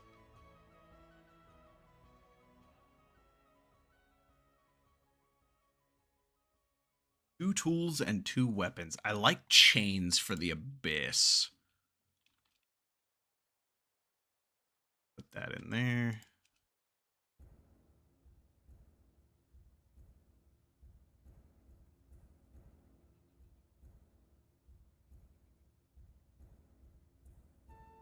Raft. Don't give the abyss god a weapon.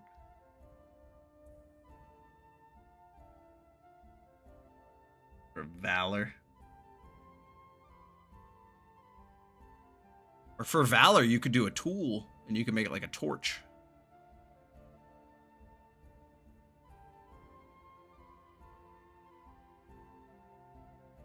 Tides. I mean, it could be a compass.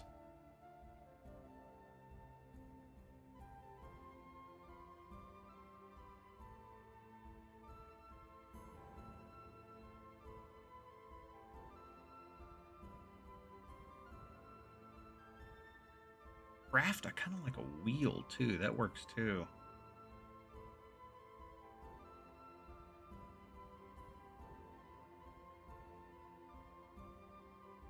Maybe like a sword crisscrossed with like a torch. Do boats count? I mean, they could. The problem is like, it's very hard to come up with a symbol because like the gods existed before man-made tools. So it's like,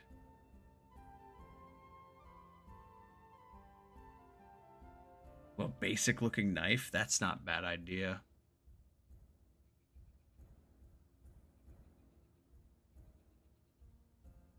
Kind of like the knife idea.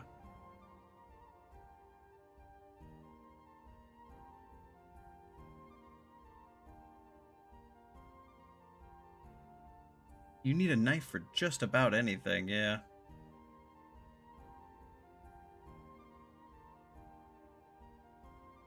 A sharpened stone.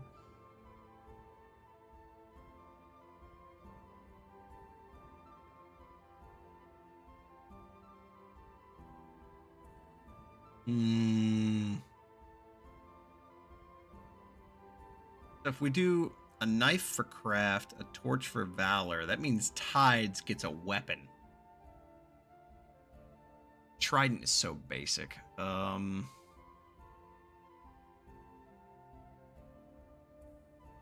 Even now. I mean, yeah. You know what? We keep saying it. Let's just do the fucking torch. It's a good idea. So that means craft. Let's go knife. And then that means Tides gets a weapon. Oh God.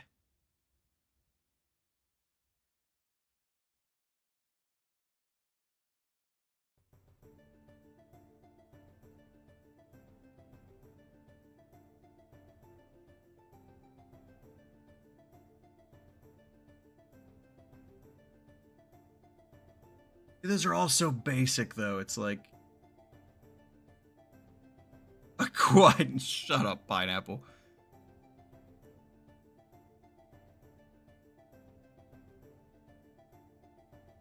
Could you even do... Bow? No.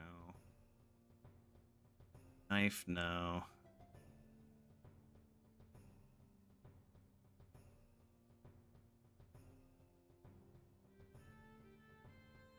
What if it's not...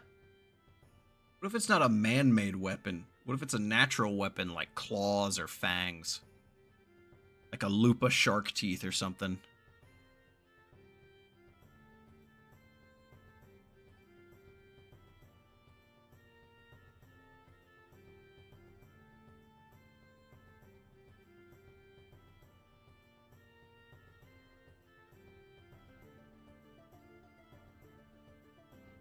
Crab claw. I feel like we really want crustaceans in this. I'm starting to get worried. Everything is slowly turning into crabs.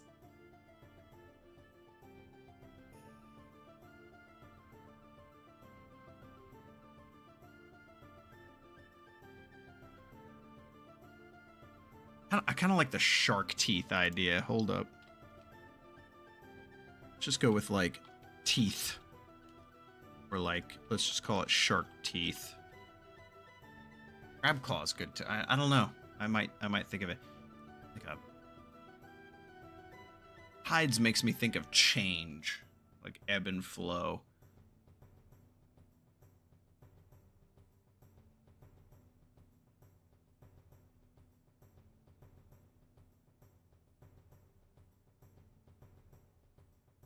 Hook? I mean... Oh man, a hook could be good.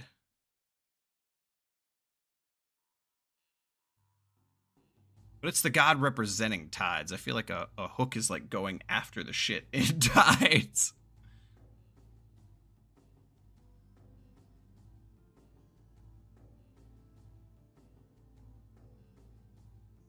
Change. Change, but as a weapon? I don't even... The hook's pretty good. Come on. No, okay, we're debating it too long. I'm just going to leave it at the teeth. All right. Next up, we get to come up with the names of these gods. So we can either hit up random name generator, or we can roll on the table. Let's roll on the table and see what we get for some of these god names. So let's go with the Abyss here. Let's go with the first thing I got is a again 3. Say on. Do one more. 3 and a 6. An Omron. What about a 6-3? Also on. Seoneon?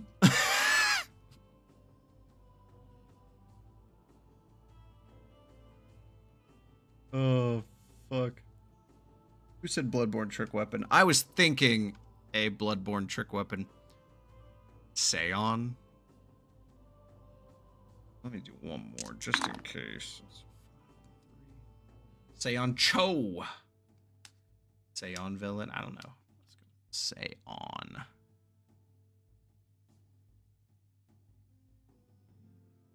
Leave it at that. We're just leaving this up to the dice at this point.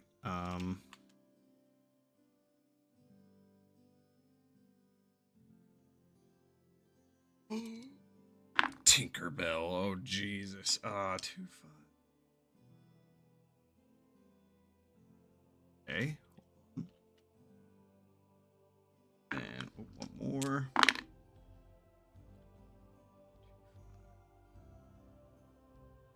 It's a terrible name.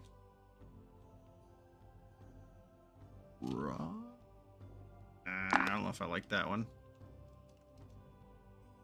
1 and a 1. Asmith. Just like Altaz. These names of the people here, but you all have such weird names.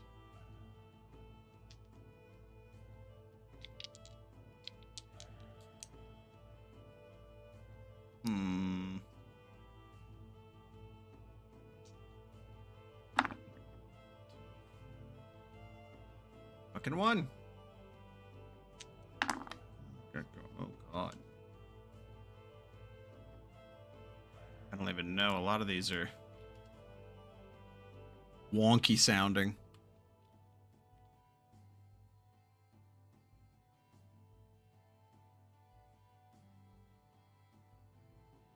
Yeah, we don't need pineapple. Screw pineapple. That guy. Ulva.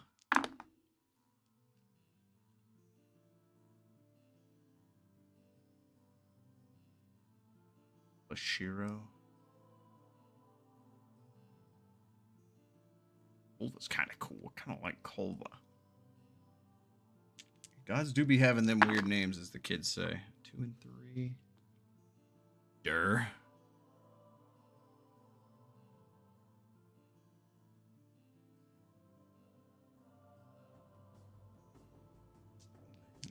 Just one more. 4-4. Red. I don't know how I feel about that one. There's Sar. Jared. Sar sounds like a fucking dinosaur.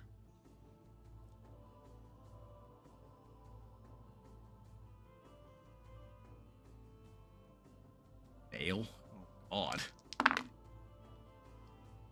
Sig. Ursig. Kinda cool.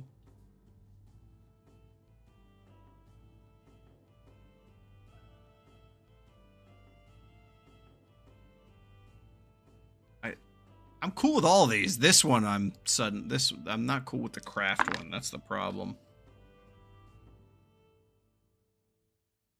Wait, that's actually Atlasar.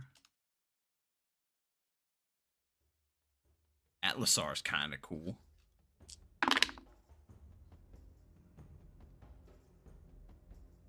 Like Atlasar, I don't know. You know what? We'll go with this for now. We'll go with this. I kind of like some of these. These ain't bad. These are not bad at all by any means. All right.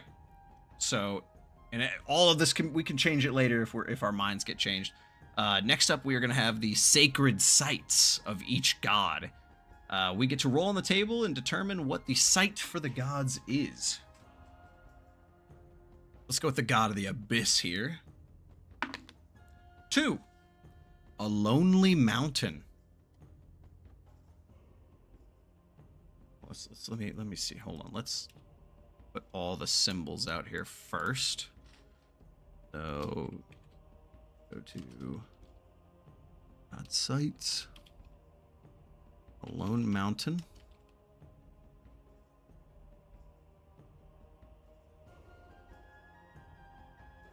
And we'll roll the next one. A 3. Another lone mountain. Oh, wait, I have to be rolling 2d6. I'm a dumbass. So, never mind. I lied. 9.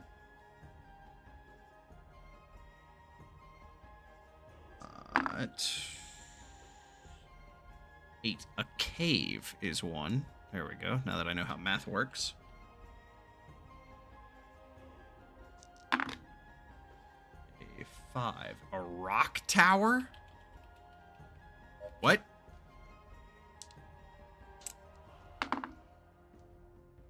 And a grove. And one more.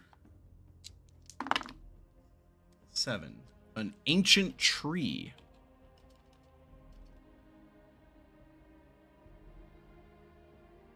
What was I learning a fucking spell?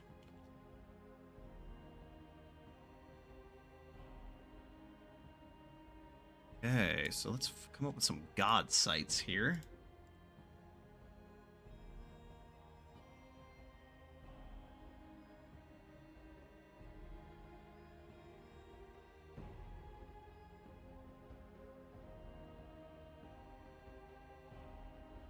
This. That, I think. That works. Okay.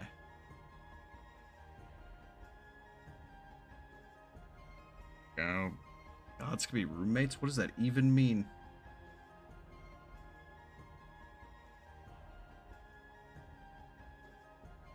Rock Tower. Rock Tower's kind of dumb. Hold on, let's re-roll that. See if we like what we get instead. I literally rolled Rock Tower again. I'm not even fucking kidding you. 9. A volcano. Let's get rid of Rock Tower and do a fucking volcano. That sounds much better.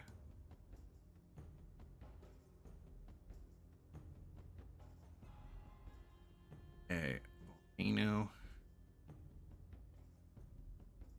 Well, I think the cave almost... just a spicy Rock Tower.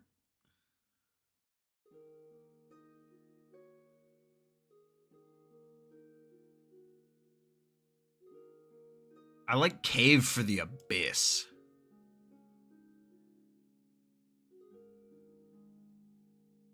Cave for the abyss seems cool.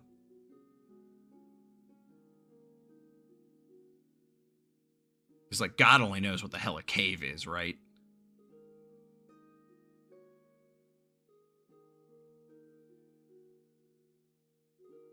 I don't know, because that's tough for tide. I guess grove could be like a reef, like a coral reef.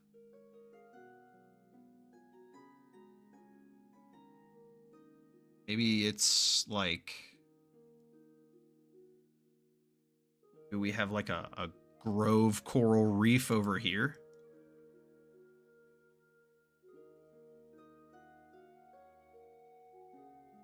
Maybe, or maybe like right here, out at the end of this. We do like a coral reef grove. Like that. A coral grove.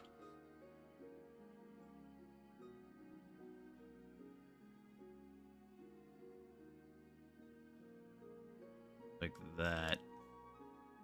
A seaweed grove, yeah. And a volcano. I kind of like volcano for valor.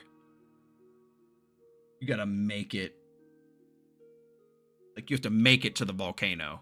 Like, you gotta make it to the top to earn your place. But I don't know, valor could be taken in so many different ways, right? But the fact that we made the symbol a torch, I feel like we kind of have to make that the volcano, right?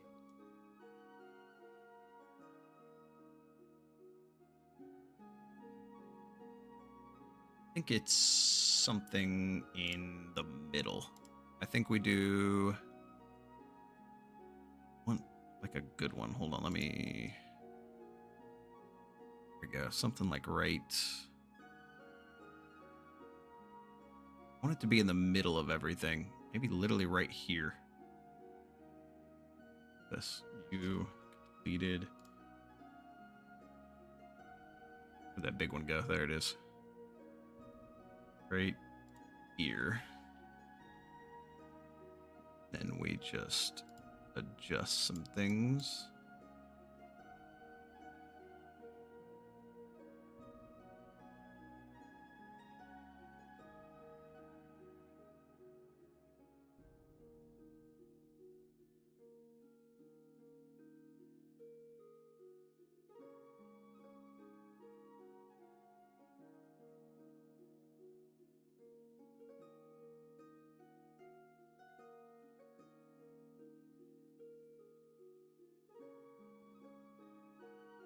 Go. We just have like this little volcano patch right here.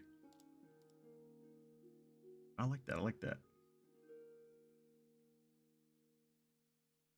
Yeah, I think that's what it is. You carry a torch, and you gotta prove to everyone that you have triumphed valor. So, got a... Oh, I gotta delete this shit. I didn't even look at that. Let's just get rid of these.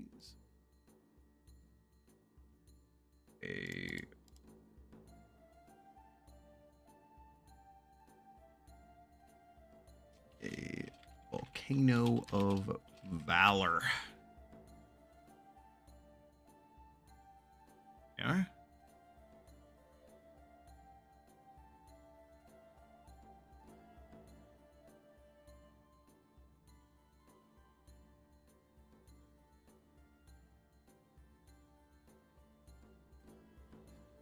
All right, good.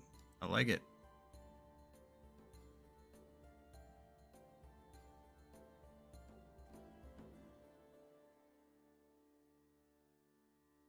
Go with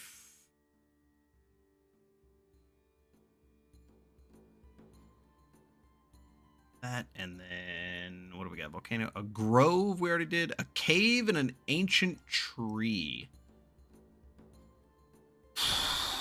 That's tough. Ancient tree, yeah, maybe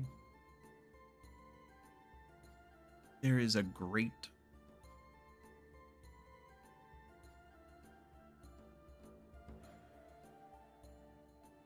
ancient tree. I don't like that for that's tough. Maybe it's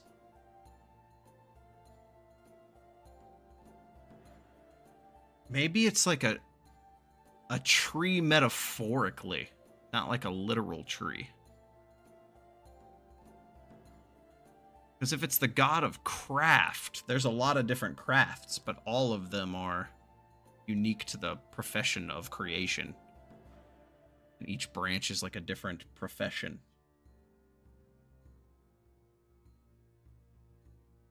Yeah, like inspiration. Yeah, just like branching ideas. But I think the symbolism should still exist somewhere. I think there should be a tree still.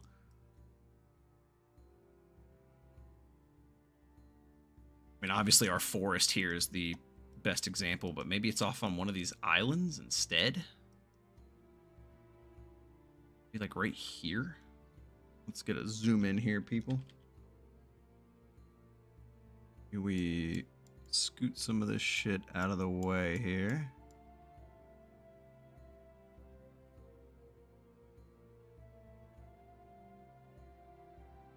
We add a tree.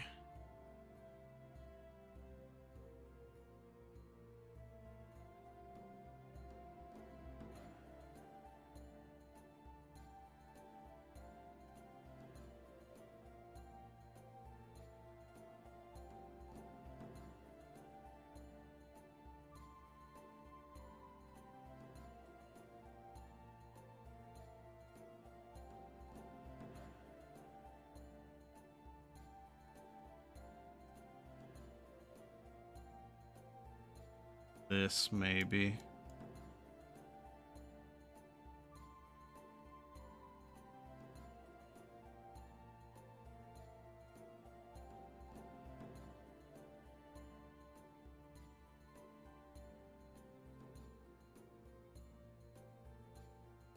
Yeah.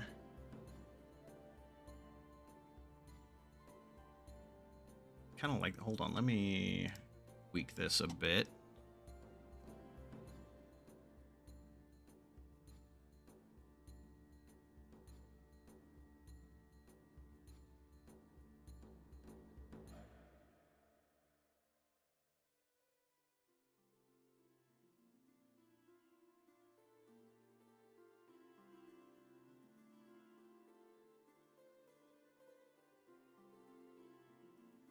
Something a little bit more like that.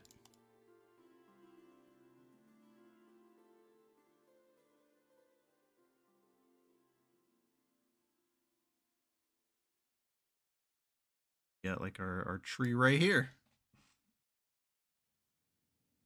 That could work. This could work.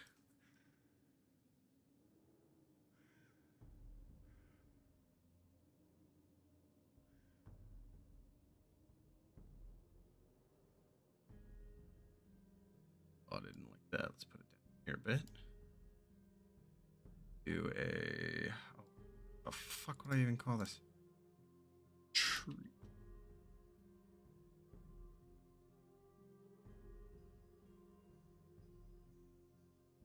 Something like that. Alright, and then the cave. The cave. Cave is gonna be... I don't even think the cave should be on land. I think it should be at the bottom of the fucking sea.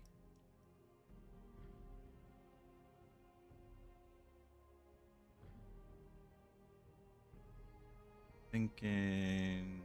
Let me move this shit and see if we... Different ideas over here.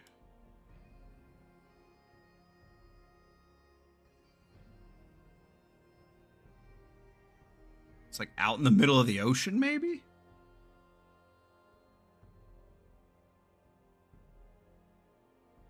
Oh, up in here? Ooh, that could be a thing, yeah.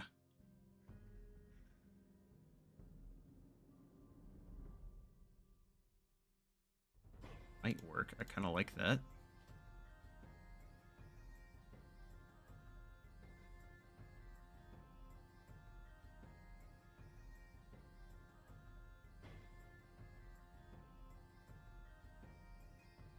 Then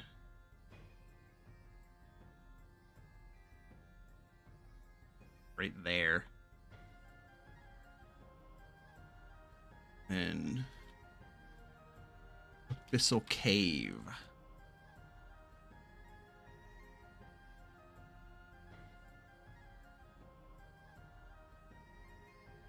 There we go. You just don't want to go here. Have a nice day. Have a nice day. Thanks for stopping by. Enjoy. Okay, the sacred sites are done.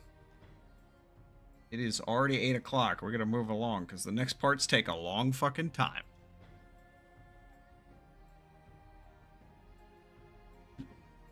There we go. So now, ladies and gentlemen, we enter Era 3, the Age of Foundation. This is where we will get to create our faction. This is going to be us in the world. The Age of Gods is behind us, and now the Age of People and Individuals begins.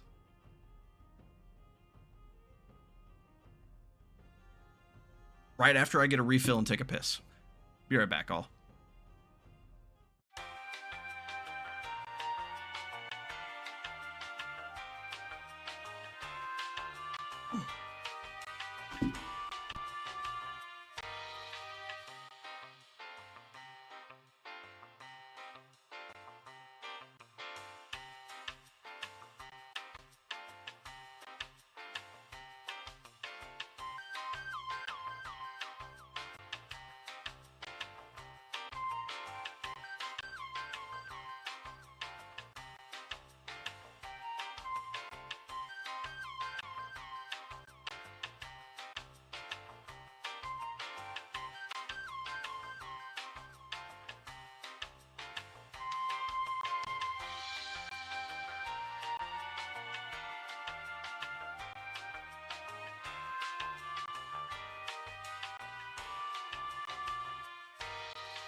Oh boy. There we go. Drink acquired. We are good.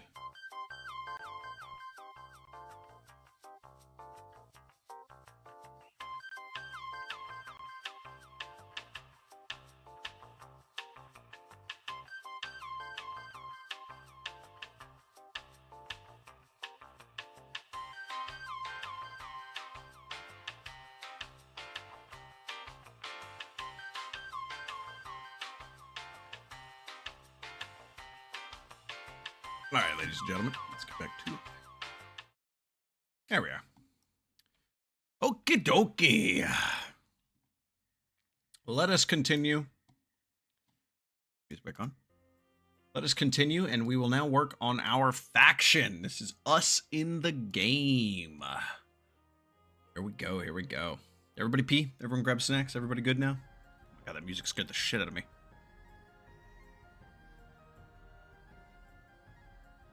Right. We are going to be checking out. Here we go. Prime. Anyway. Oh boy.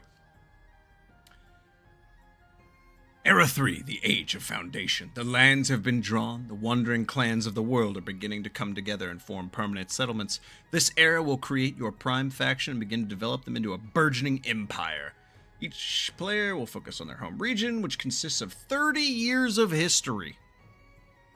Alright guys, we're going to roll 2d6 dice to determine the prominent ancestry here on the continent. Dice. Let's do this shit. There's a pretty decent list to choose from. I'm not even going to say which one I want or which one I don't want, because I know if I say which one I don't want, that's the one I'm going to get. So here we go. Swing! 5. Reptilian. Reptilian. That means we can be something along the lines of lizard folk, kobolds, snake folk, dragonborn. Oh, I do like lizard men. Lizard men are pretty cool.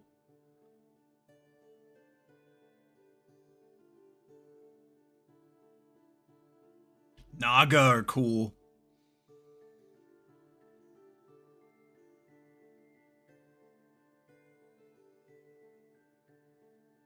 Actually, do you just want to do Naga? You just want to do snake people?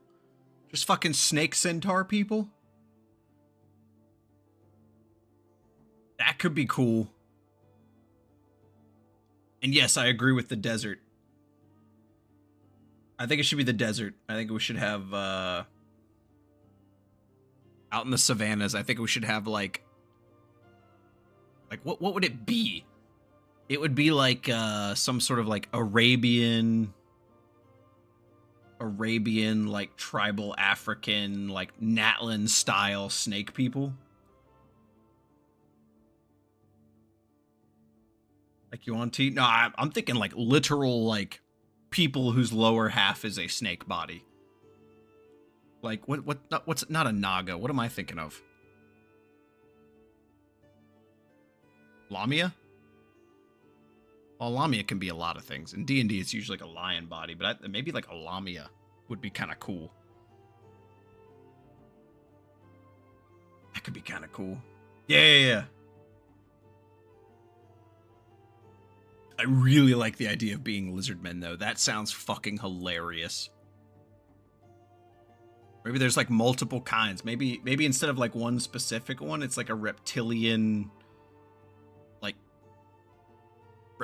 species community. So we could have like lizard folk, Lamia, Yuan Ti, sneak some desert kobolds in there or something. That could be cool. I kind of like that. I like that a lot.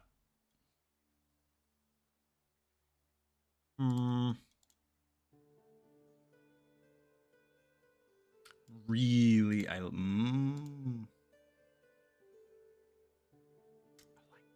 like that. 3 tribes.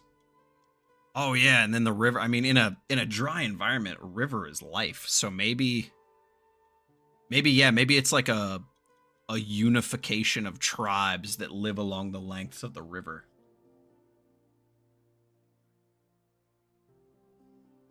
I like this. I like this a lot. I like this reptilian community out here in like the savannah and the desert. I like this a lot.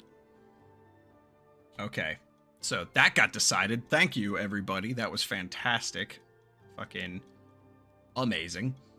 And also, it creates this awesome challenge of having, like, when you consider somebody who has, like, something very different from human anatomy, things like crafting become very different, right? Because now there's tools.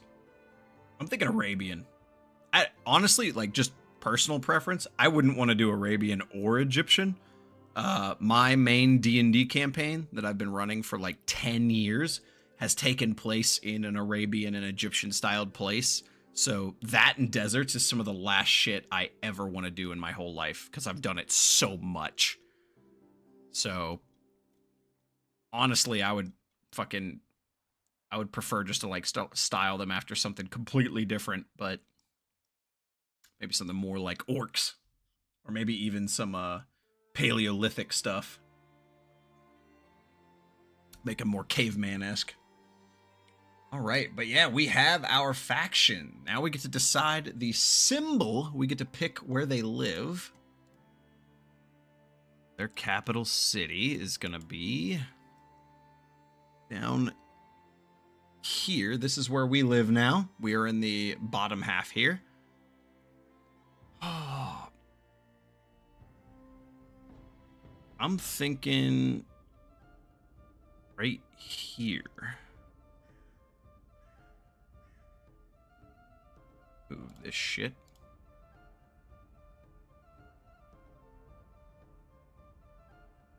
This way we're kind of between all the resources. We got like the river and everything going for us. We have a humongous view, if it's a savanna, in every direction of attack. I think this is good. I think that's a good spot.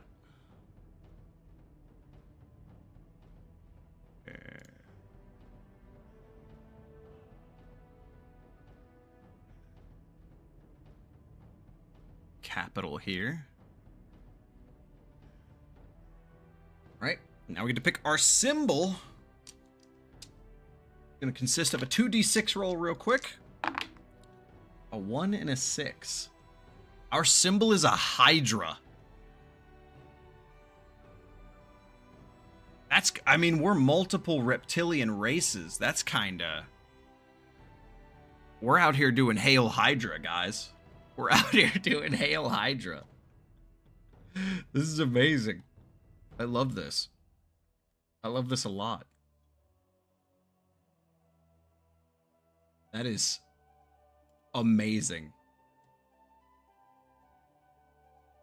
Our symbol is the Hydra. So surely, at some point in here, we have to roll some sort of mythical beast, or maybe the god of tides, or the god of the abyss is a Hydra? Question mark? But yeah, we are now going to roll. So our place gets a name. Let's roll the name, see if I like it, and if not, we can pick a different one. Oh, I did not see which dice were the ones rolled. There we go. I rolled literally the same fucking one.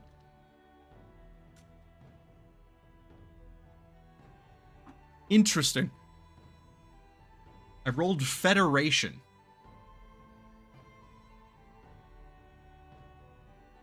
That's not what I thought I would... I was thinking more like a union or an alliance or something, but or like a nation. But a federation? I don't... Federation... Like, when I think of the word federation, I think of something far more modern rather than fantasy.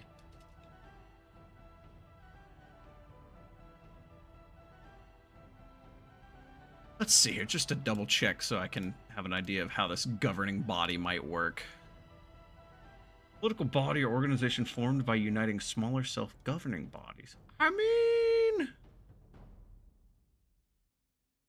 That's fitting. It's fitting. Yep. Yeah, you know what? Yeah, Federation is okay. I'm okay with it. I don't think in game it would ever be referred to as a Federation, but maybe.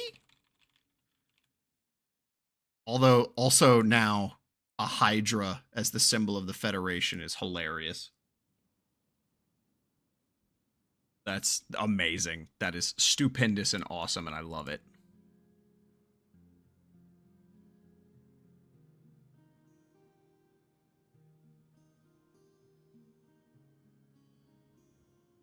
It's just the fucking Hail Hydra Federation, man.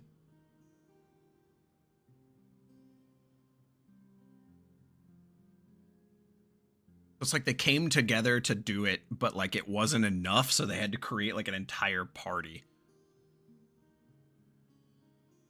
We'll also have to figure out how advanced these guys are, so we're gonna see how that unfolds as time goes on.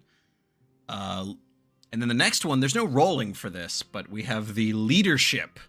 Somebody must have inspired the people into creating this new united faction, whether by war, diplomacy, feats of strength, or charisma. We have to create a hero or a group and name a nearby location or geography after this leader.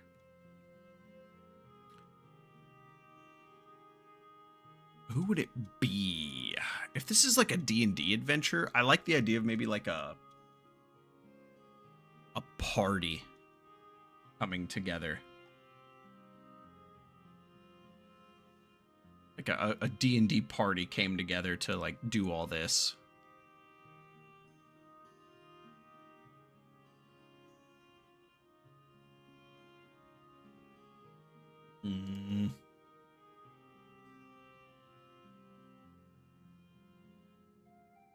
Oh, I just realized that was wrong.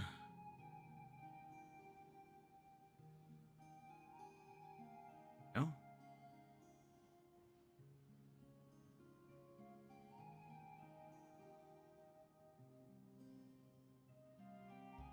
Yeah, I think it would be like one of each tribe, or maybe even like a couple of each tribe, like a band, almost like an entire caravan squad came together and kind of proved to everybody that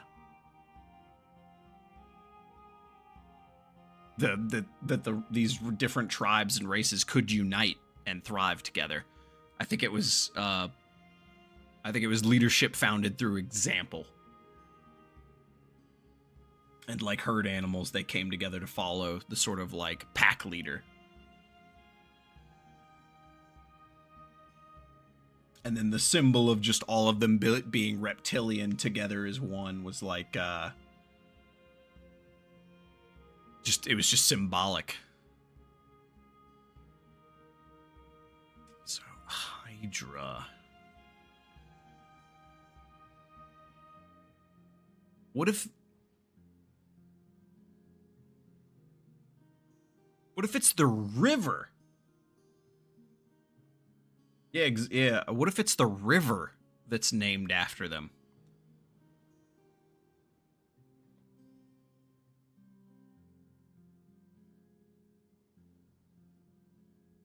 It'd be like a squad name type thing.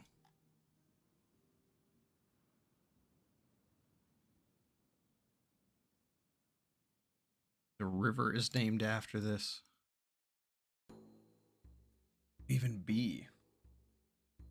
This is tough. Tough.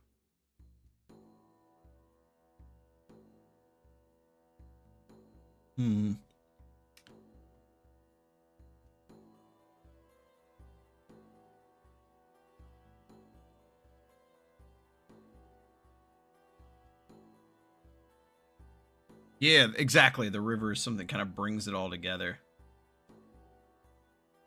Heads of the Hydra. I think that would definitely be like their probably some governmenting body name. But what would be that? What would be the name of that original band of adventurers?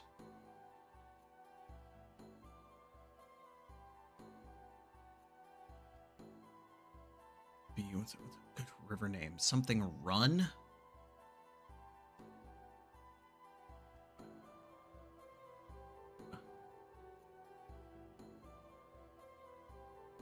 coils?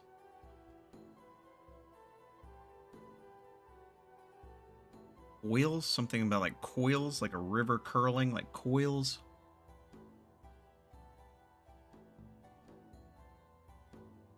Great coil, far coil.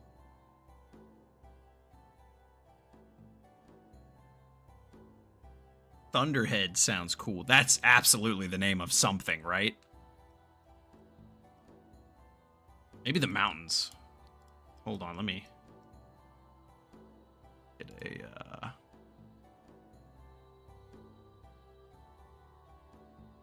here with this.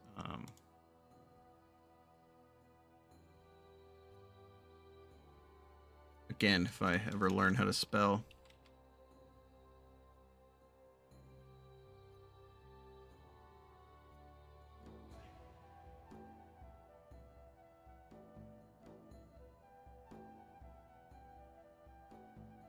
Yeah, like this.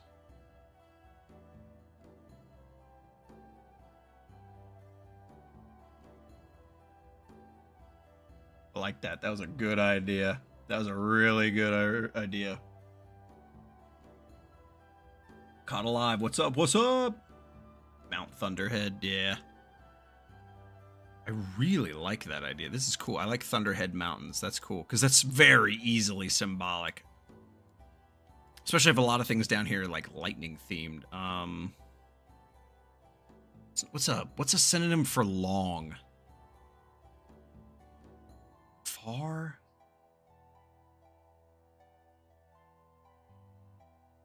Reaching?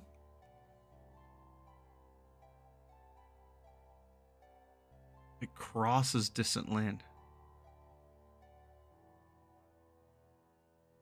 Run? See, now that we have a race, it's easier to kind of imagine a naming scheme because you just got to put yourself in the shoes of the people there and what it would sound like naturally for them to name something. What would it be like if a reptilian person said it? Or what if they have a weird naming scheme? What if the name of the river was literally like the Hydra's River? Or the Hydras?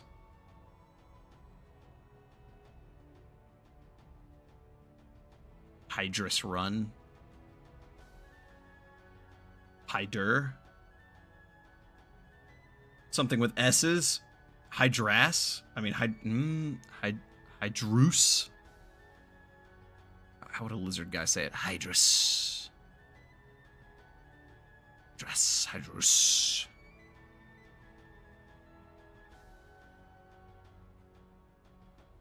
Ooh, the Hydra's meat? Ooh. Serpent's meat? Oh, I kind of like serpent's meat. Not meat as in like, you know, El Carne, but like meat as in like a physical meetup. I kind of like that. Because like reptiles are very alien in comparison to mammals, so I think their naming scheme for things would also be kind of unique in the same way. I think that would be very unique in the same way. I like serpent's meat. Let's do that. Hold on, let me let's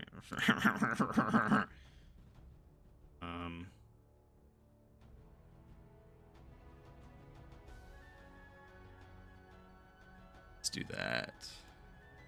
By the way, I'm not even shitting you. I've used this program for years. I just now noticed the outline and glow options. I'm not even fucking kidding you.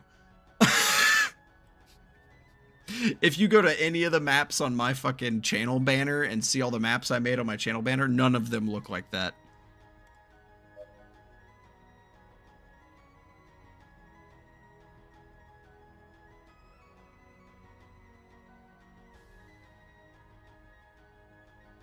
That's fucking funny.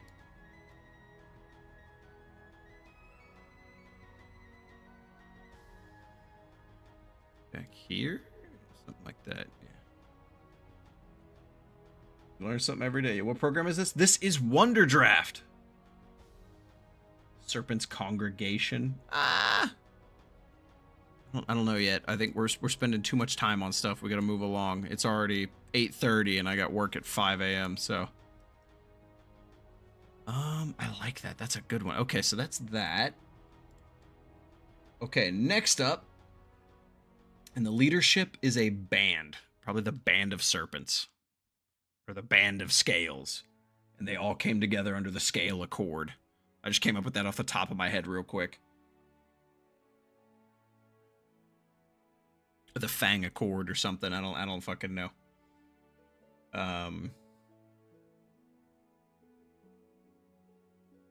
Maybe they each have like a treasure, which is like a symbol of like their chiefdom over the tribe, and those are the treasures of the Hydra. And it's kind of like Pirates of the Caribbean when they have to present the 9 pieces of 8 at the pirate meeting. I like that a lot. All right, so before our tribe can expand, we have to come up with who our neighbors are. So, everybody gets to roll on who our neighbors are. So, I think our neighbors need to be over here. And then you guys can decide how many neighbors we want. So, let's roll on the neighbor type table here. So, this is a new faction. This is a brand new. Here we go. Brand new people popping into the game. 3, 2, 1, go. 5. Oh, Jesus. It's a cult, an order, or a lair. This can be something along the lines of demons, bandits, worshippers, a religious group, some sort of either monstrous or humanoid organization. And they have a cult, an order, or a lair. We got here. And just so everybody's aware, this is just our neighbors. Our relation to them has not been established. There's nothing that says we are hostile. There's nothing that says we are allies. So, what could we do? Valor? Maybe like an order of valor? Hold on.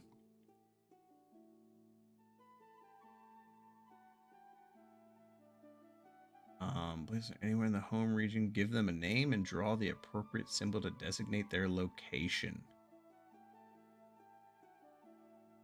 We don't even really know what the Abyss God is. So that's tough to designate that. I want somebody over here. I want like a major faction over here. Should we change it? Should we make it another minor kingdom? And put them over here, just so that we have like an antithesis to our awesome reptilian desert savannah, which I'm loving, by the way. You know what? Yeah, actually, fuck it. Let's make it another kingdom. Let's roll up another kingdom. But we'll keep cult in mind. So we get to roll on the race chart again. Let's see who our neighbors are. Let's see who our neighbors are. I'm very interested. Or do we keep the cult? I kind of... It's not explicitly a cult. Cult has an area simplification. Yeah, don't worry. There's a lot of shit that can pop up later in here. Don't you worry. There's a lot of shit that could actually. You know what? Fuck it. We rolled cult. Let's just throw a cult in there. Everyone seems to really want a cult. So let's throw a cult in. Let's just give the chat what they want. Let's give you what you want, you sick bastards. We're gonna go right here.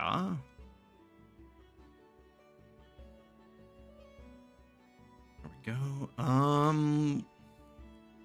This is going to be an Abyss cult. That's not the scariest thing I've said in a while. Why is this just Genshin now? It's the game I didn't want to play.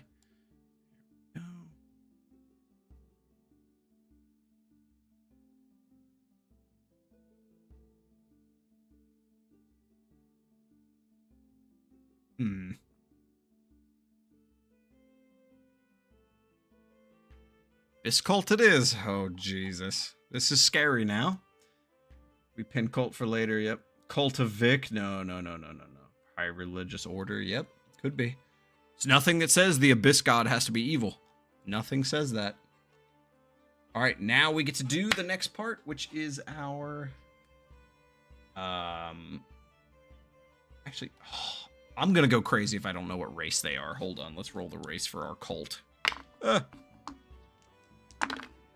6 and 1, 7. Oh god, it's humans. Ugh. Not really. I love humans. I love the underdog race. The Abyss cult is a bunch of humans. Funny. Alrighty, now we get to go to our early settlements. We get to place our first cities, ladies and gentlemen. We going to do... Yeah, that's good. Never heard yeah, that's games before. All right, so we get 2 cities, or not cities, towns that have spread out. But we get to roll on what they are. We have a food, we have mining, we have industry, we have trade, we have military, and we have religion. So let's do this. Oh, I only roll 1d6. Never mind. Actually, let me just use the 2 numbers I rolled. 3 and 2, mining and industry. I mean, that's a fucking no-brainer. We're going all the way up river for this one, boys. We are going into the mountains for this bad boy. We're going right here.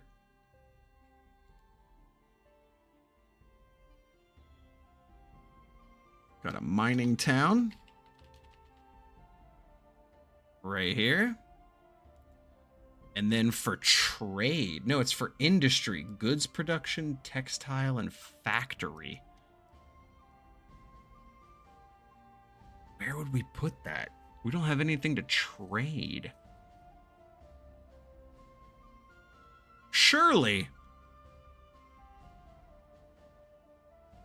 it would be something more like maybe halfway down the river. So like the raw goods come halfway, get worked, and then make their way to the capital. Or would we want to... I feel like we kind of want to expand into the desert too. But if we expand in the desert, that's when resources start to get crazy. Port city for trade. No. We didn't roll a trade city. We rolled an industry. So it's a factory city. We unfortunately did not get to roll a trade city.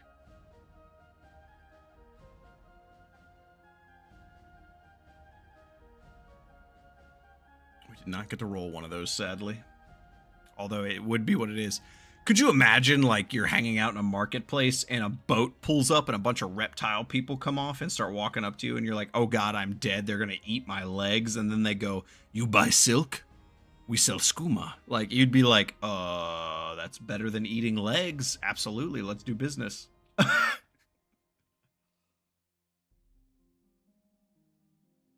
That's funny as fuck. We would want production out here. Maybe we connect it. Maybe we add something out here, further south. Zoom in here a bit. I don't know how much you guys can see here. This is our little town here. Yeah, I was thinking like out here, we could like spread the influence.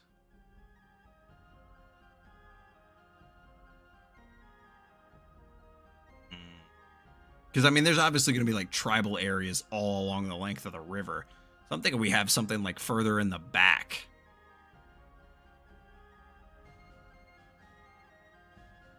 Acheron's lapdog. I haven't heard from you in a hot minute. How's the game store going, guy?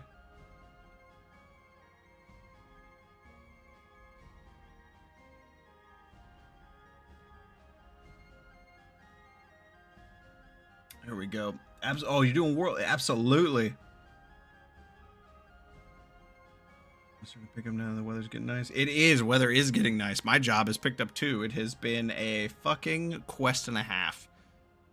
Let's go down. Let's go down here to the bend in the river.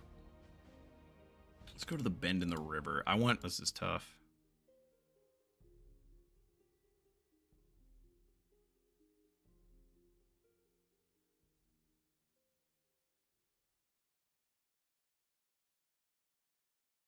Oh almost there. I can't quite get it. Oh my god, you bastard. Okay, hold on. There it is. Perfect. Okay. Good. I'm glad the game store stuff's picking up. The last time I talked to you about it, you were talking about how it was just up and coming, and then I hadn't heard from you in a while, so I didn't know how that was going or not. Fucking hustled in and hunkered down for the winter. Yeah, I like the idea of the industry town back this way. That's a good call. This. Go an industry town down this way. Good. The river here.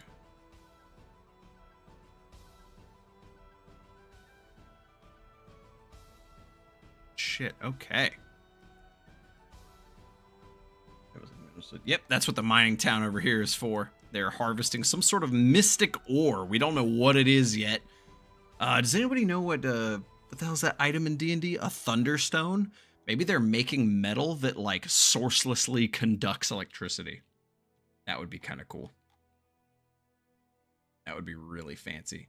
So they have, like, lightning-infused ore and then, like, hide and bone made of, like, lightning-infused beasts.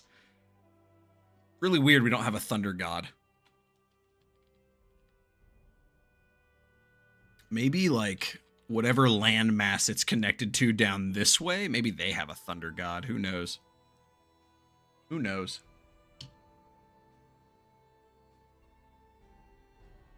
That could be cool. That could be cool. I don't know. All right. Anyways, next up, we have finished Era 3. We are now getting into the batshit insane portions of this game. I hope you guys are ready. This is when it gets absolutely crazy. We are now in Era 4, the Age of Discovery. Solid electrolytes.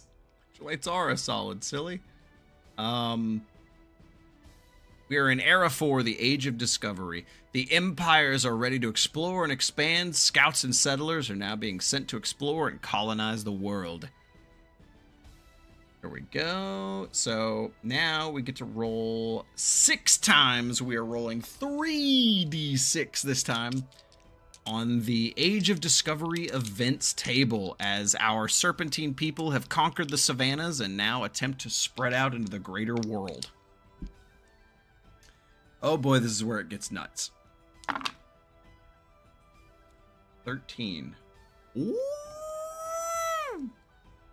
We got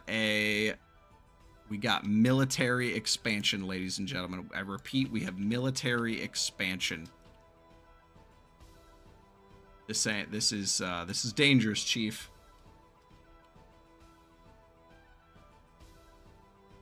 Here we go. We get military. Let's put words. Go. We are getting into it. We're getting into the meat of this shit now. Military snakes. The Lamia are rolling in, and it's scary. So here we go with a military expansion. Your empire is flexing its might. Draw in a new military settlement. I mean, obviously we expand forward, right? Sure, we're expanding forward. I think land-based. I think we're progressing downriver. I think we progress downriver. I think we control the community. We control the joint in the river right here.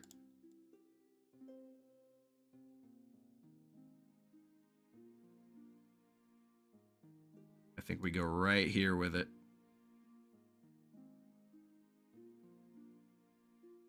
All right, and that's one roll.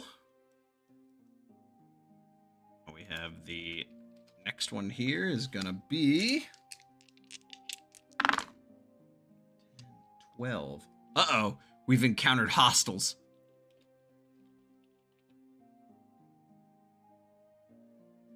We have encountered hostiles. Your explorers have made contact with hostiles. Roll on the neighbors table and place them anywhere in the home region. Okay, so we get more neighbors. Wish me luck, guys. We're rolling a d6. 3. It's another minor kingdom. We have encountered somebody else the same size as us. I think they're up here. I think they are up here. We get to roll on the race table now. Let's see what race they are. 2d6. 5, 8. Elves. We've run into elves. That is ironically fitting. That is ironically fitting. We're going to go right here with these guys. That's not good. But there's nothing that says they're hostile. Oh, wait. They're hostiles. Fuck. I forgot. That's what the whole fucking event's called. We have hostile elves in the area. Ladies and gentlemen, I repeat, I need all Lamia and lizard folk to the front. We have hostiles in the area. They got pointy ears. Take them down. Yep. That's not good. That's not good at all. Oh, shit. Okay. Table, page 9 if necessary. Yep. That's not good. That is not good. Minor Kingdom table, race chart. And then they get their own settlement, too. Fuck. Okay. We got to roll for a settlement for them, too. Roll that. 4. They have a trade settlement. Assholes.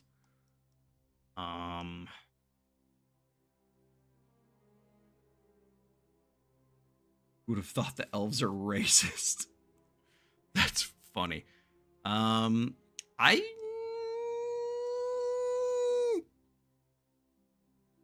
think if they have a trade area, it's right here on the edge of the wetlands. And they're doing trade to collect materials and resources from the wetlands. That's my take on it.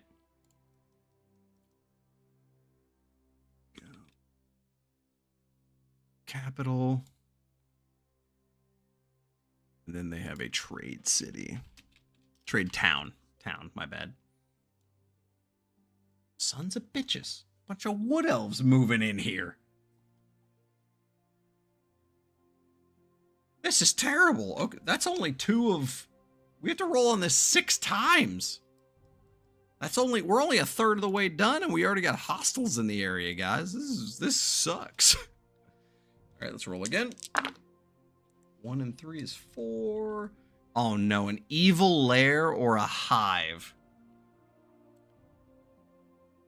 Sinister forces are lurking. Is it demons, twisted abominations, giant spiders? Draw in this new hostile neighbor with the appropriate settlement.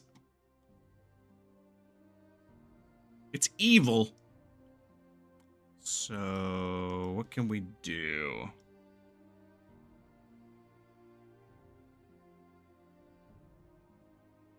What are our gods? What can we play with here? Abyss.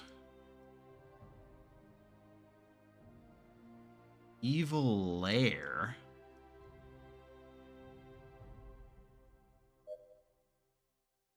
Is the god of tides bad? I don't know. I think valor's bad. I don't think craft is bad. Craft and valor sound very neutral to me. What does hive mean? Hive means... So it's like any creature that could be utilized as like a hive mind. So like the Zerg, the Tyrannid... I guess to an extent, the undead being guided, or just like some like sentient insects.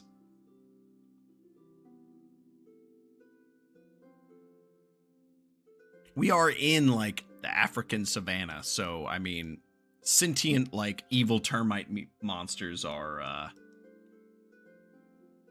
probably not unlikely. Just throwing that out there. Probably not unlikely.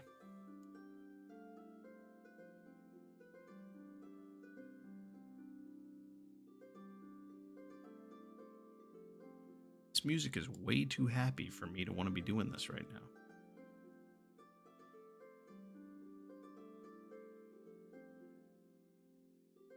Dude, Xenomorphs? I do love xenomorphs. Xenomorphs are good. Propagation termites? No. I'm not trying to steal from other forms of media. Do's a hive. The fireflies. Maybe up here in the cult? I don't even know.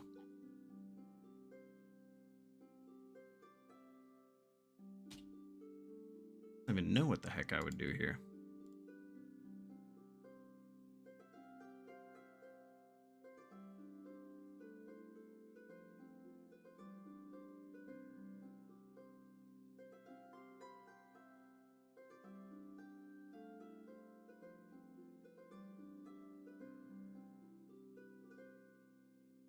Sentient tree folk? Ooh, that's pretty cool. I like that. Yeah, maybe we hold on, let's go with that. Let me do symbols. This one. Make it purple.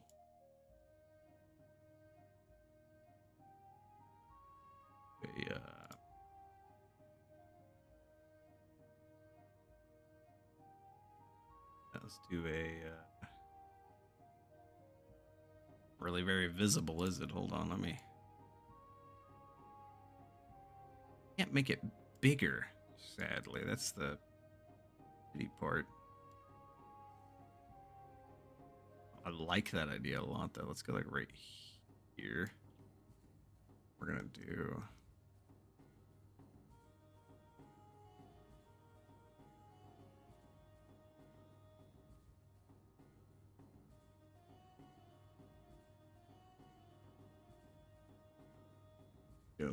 Evil treant lair.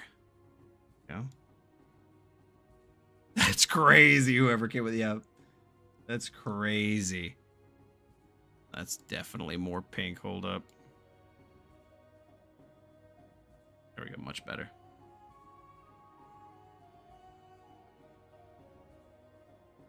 Does Woowa have? I don't know why I just had this thought, but does Woowa have tree people yet? Is there tree monsters in Woowa yet? Oh, why did this change? Hello?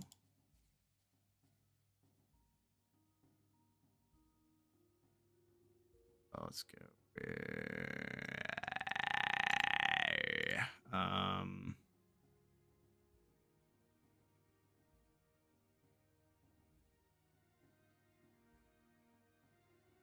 Evil alert.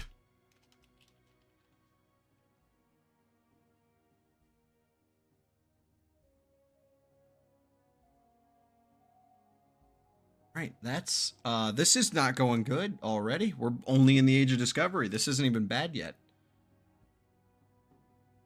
This isn't even bad yet, guys.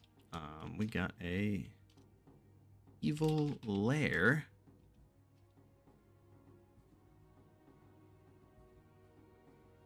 And now we roll again. 6, give me these. 6, 9. Another minor kingdom.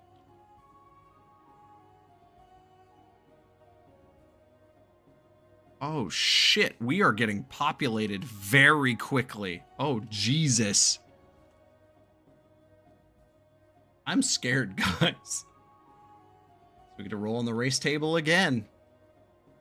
It's becoming very occupied very quickly. 8.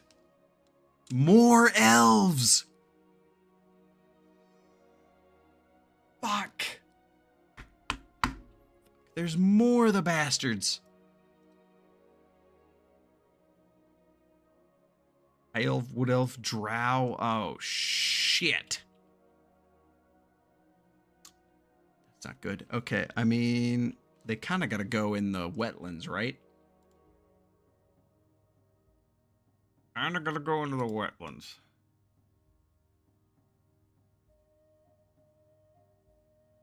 Let's have them right here, actually. Right here.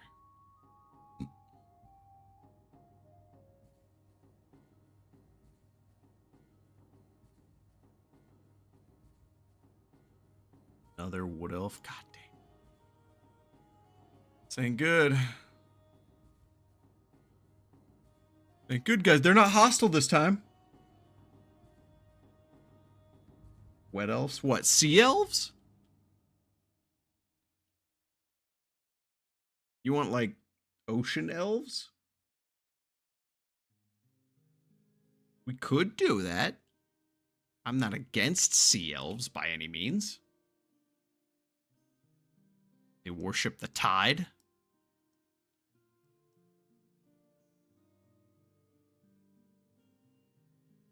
Want to do sea elves? We could do sea elves. Why not?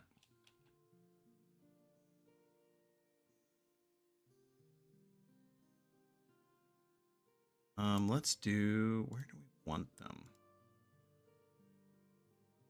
Sea elves. I think maybe...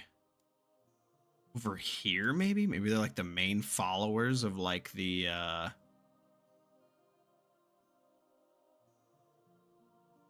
the Coral Grove. What if we go like right here? Like right here. And this is like their reef. I like that. What do we got here?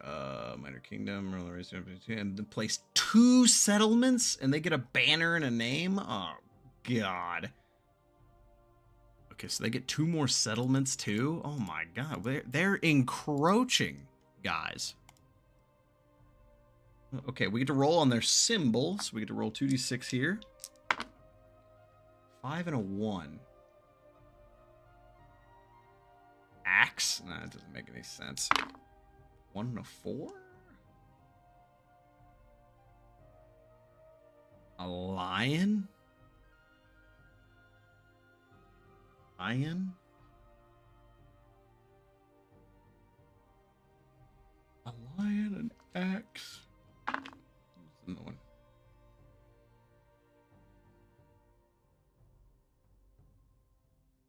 I don't know. That's a tough cookie.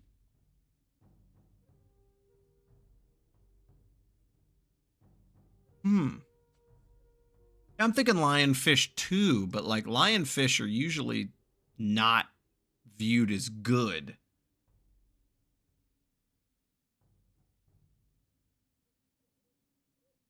I mean, this kingdom's not hostile to us. They're just another kingdom.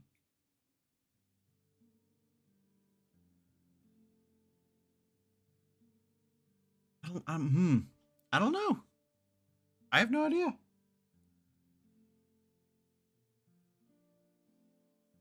Lionfish seems the most obvious one.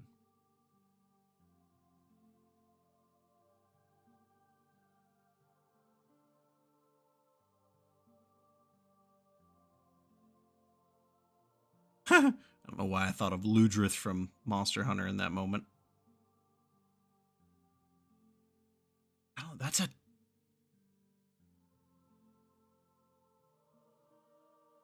Hold on, what else can I get? Hold on. Surely.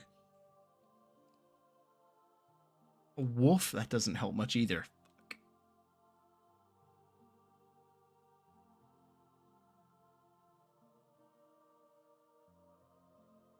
See, I was thinking that would be kind of funny.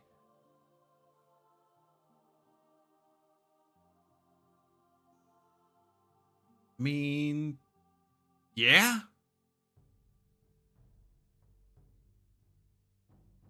I like the D&D idea of the sea lion. That's funny.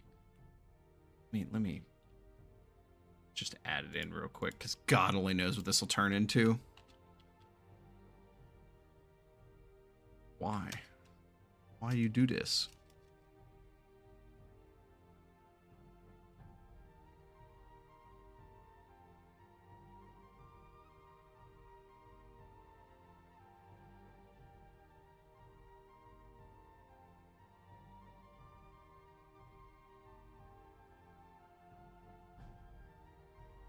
All right, we'll go with that for now. And then they get 2 towns, which is crazy. Toss it in their settlements. 6. A religious town. 3.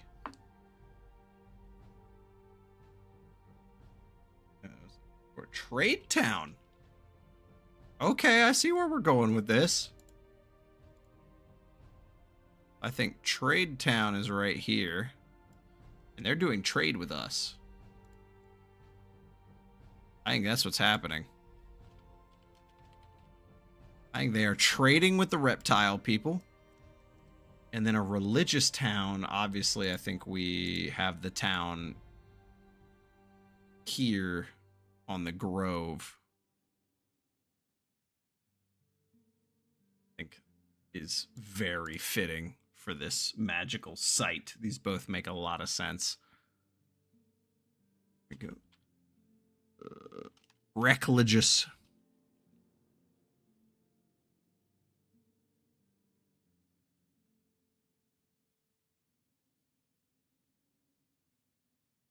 Here we go. We'll go with this. This is insane what's happening right now. Okay, and then we're gonna go over here. So that's the Minor Kingdom. We've only rolled 4 of these. We still got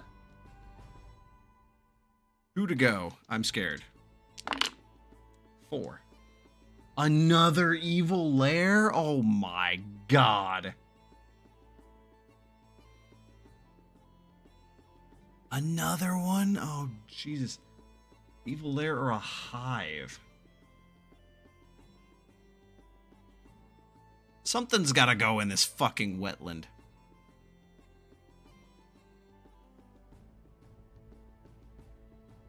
We gotta put something in this wetland. World's so hostile. No, you should have seen the other one I did. This is okay, actually, in comparison.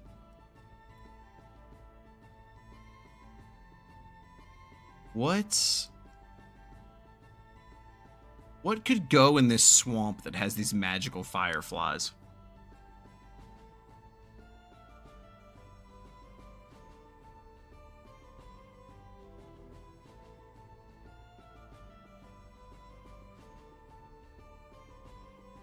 Hive of goblins. I don't know if it works like that.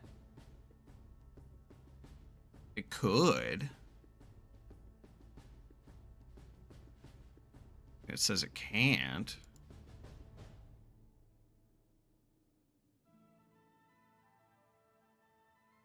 Get moss, like oozes. I mean, we already got the evil trees down here, though.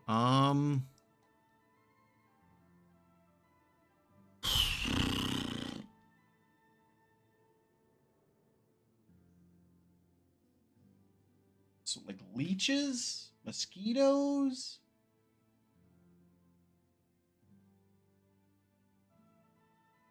Ugh. I don't even know. Something in the mountains, maybe? Bigger, angrier fireflies. Fireflies are evil? Oh, Jesus Christ. That's what, now it really is hostile. What's a resource? I don't know if we're going to make that necessarily evil. Oh, God. I think it definitely needs to be insects. We have evil lairs. We don't have insects or anything yet. What if we did like a race of like vampiric leeches?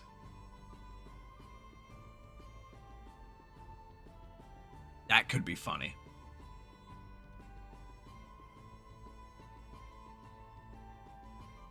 I think sinister is lurking.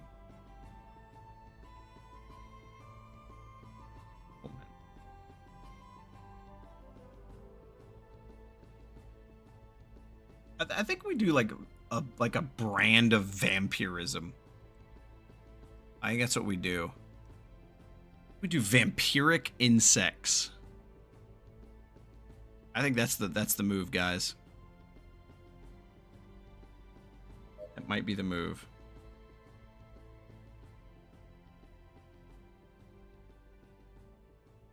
Do it.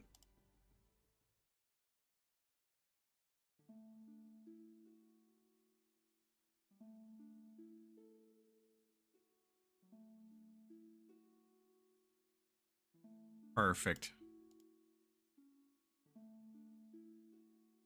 to get tired. Jesus Christ, we're not even remotely through this. All right. Vampiric insects is fucking crazy.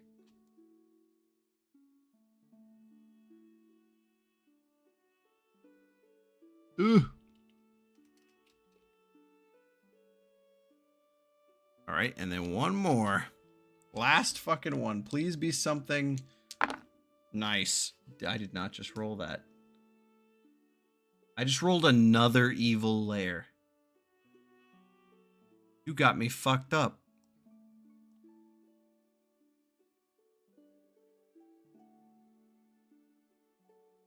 Now this place is hostile.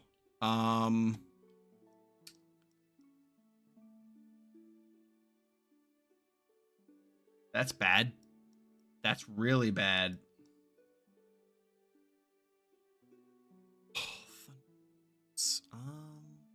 Be something in the ocean?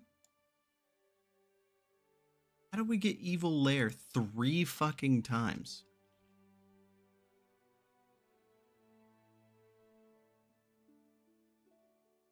That's insane. Oh my god. Okay, hold on.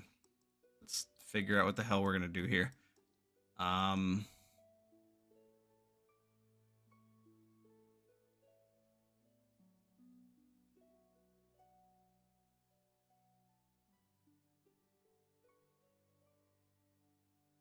could we do? Do we do like Unseelie Fae? I think we do like Unseelie Fae.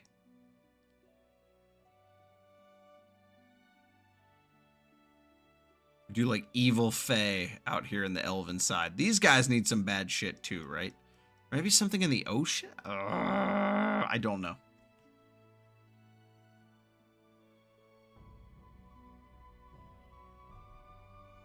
Maybe like undersea drow? Maybe there's like an evil faction of the elves? And their symbol is an eel? Deep sea elves? That sounds horrifying. It's like a fucking Underdark Draugr, but like the elven version.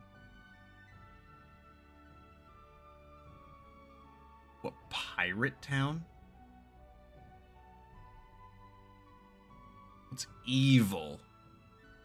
It's so pirates and bandits are their own faction is a thing. This was specifically evil. I never got to roll in the bandits thing. But that is a good idea. I do like pirates. Would there be pirates here? It's elves and reptiles. I don't even know if there would be pirates. That'd be a very weird pirate crew.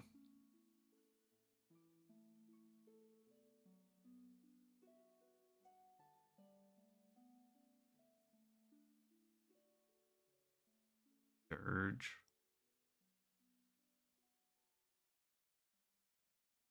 What's on? Maybe the cult. Surely there's something to do with the cult. Like a side effect of the cult just being there. Let's do that. Fuck it. Let's have like a cult of like evil sea creatures over here in the ocean. Some sort of like abyssal. As soon as I learn how to spell.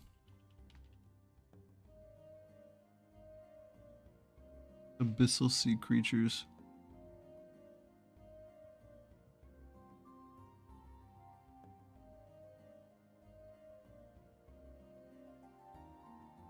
All right, we'll go with that.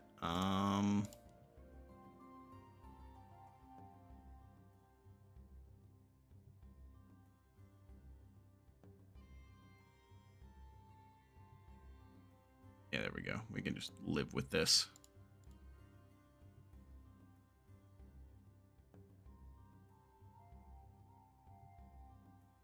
That makes this a little nastier.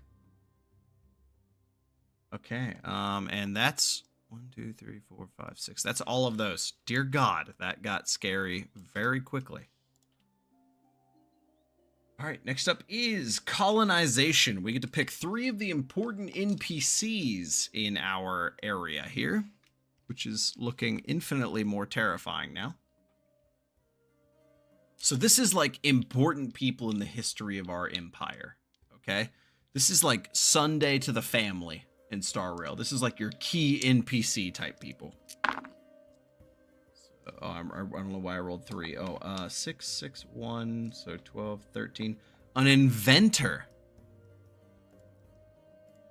Let's do key NPCs. An inventor. That's very... Is the cult actually the good guys? I don't know. We don't know yet. We're trying to figure that out. We are trying to figure that kind of shit out right now. An inventor is very proper in this case, though. So I'm for this.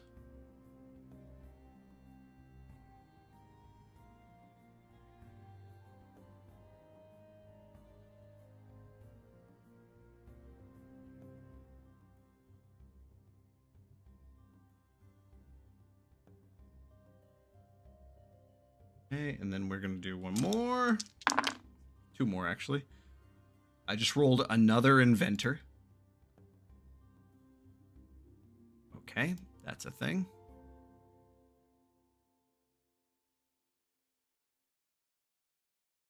Another inventor. That's a very creative society. There's no way I roll it 3 times in a row.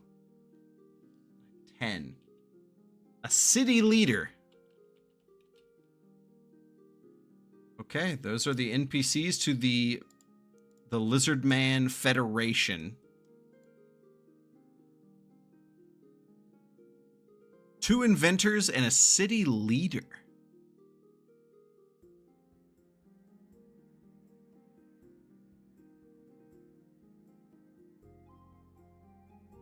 A military inventor? What does that mean? I'm scared. All right, next up is prosperity. This is the main good or service that our faction exports that makes us most of our money. So I get to roll a 3d6 on this and see what we get. 1, 1, 3, 5. Artistic trinkets. That seems appropriate.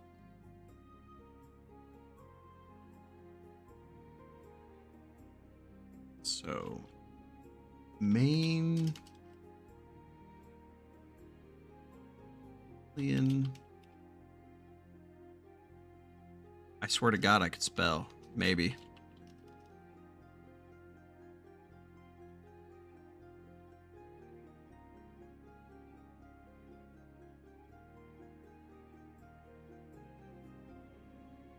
Port is artistic trinkets. Okay, this fits with the crafting. This fits with the weird resources we have. This is interesting. I like this. All right. Oh God, here it comes. Ladies and gentlemen, next we come to that's era 4 done. So now we come to era 5. The Age of Empires. Yes, just like the game. Worldwide expansion. Your empires have gained a foothold and perhaps even expanded onto neighboring islands. Now it's time to flex your might and expand, or perhaps fight their way across the seas. Now we get to roll 3d6.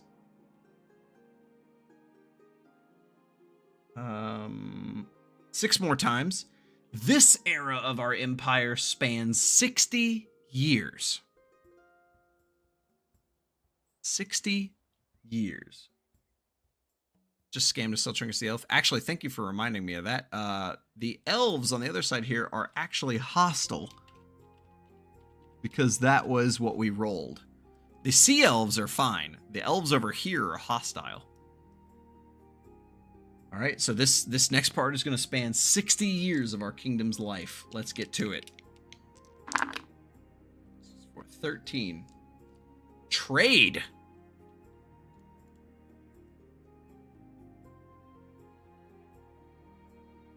trade. So we have trade. This is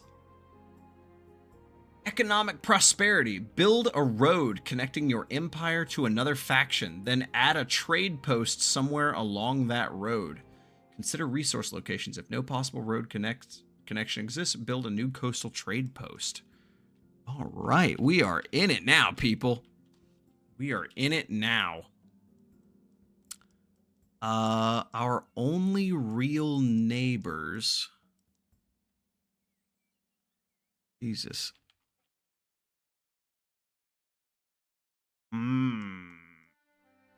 Okay. Business is booming. So here's the deal. The elves are hostile to us, so we can't do that. The treants are evil. The vampiric insects are evil. The abyssal sea creatures are evil. We're already trading with them. Literally, the only people we can trade with is the humans of the abyssal cult. Because they're not hostile to us. They're literally a lair, an order, or a cult. The game did not signify that they were hostile. And we're already trading with the elves.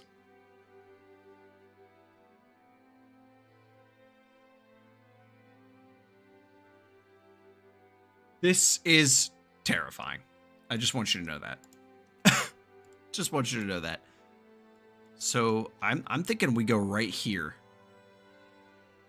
And they, with their abyss powers, somehow are able to bypass the abyssal creatures and get to us to trade here.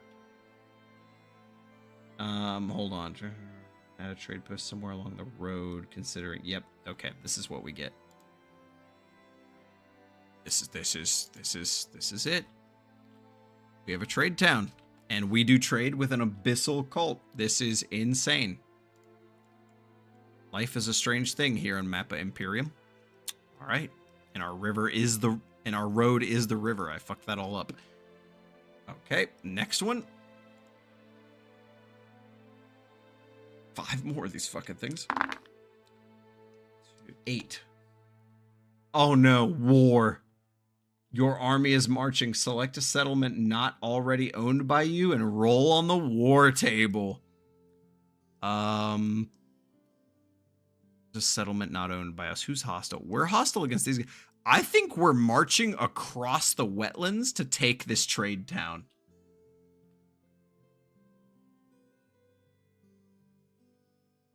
We're going to war, and the only people we are at war with is the elves. We are reptiles marching across the marshes.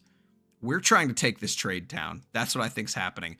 We have had to brave, ever since we established trade with the abyssal cult, we have braved the volcanoes of valor, fought against the vampiric insects, collected the materials of the fireflies, and made our way to this trade town. This is where shit gets real. Where there's a whip, there is a way. I did not think someone would quote the old Lord of the Rings movie right here. All right, we get to roll on the war table now. Okay, here we go. We're rolling a d6. So this is the Federation of Reptilian Races traveling across the Great Strait to the trade town of the Wood Elves who hate us for no fucking reason. Here we go. 4. A successful assault. The attackers win and take control of the settlement. Ladies and gentlemen, this is now our trade town. This is ours. This is the reptilian trade town now. This is our trade town. We win. Fuck them. We win. Reptiles for the win, baby. Lamia came in, then Lamia rolled in, constricted the elves and killed them. Lizardmen ate their heads, and the Yuan-Ti poisoned them all. This is the best day ever. We win. Ah.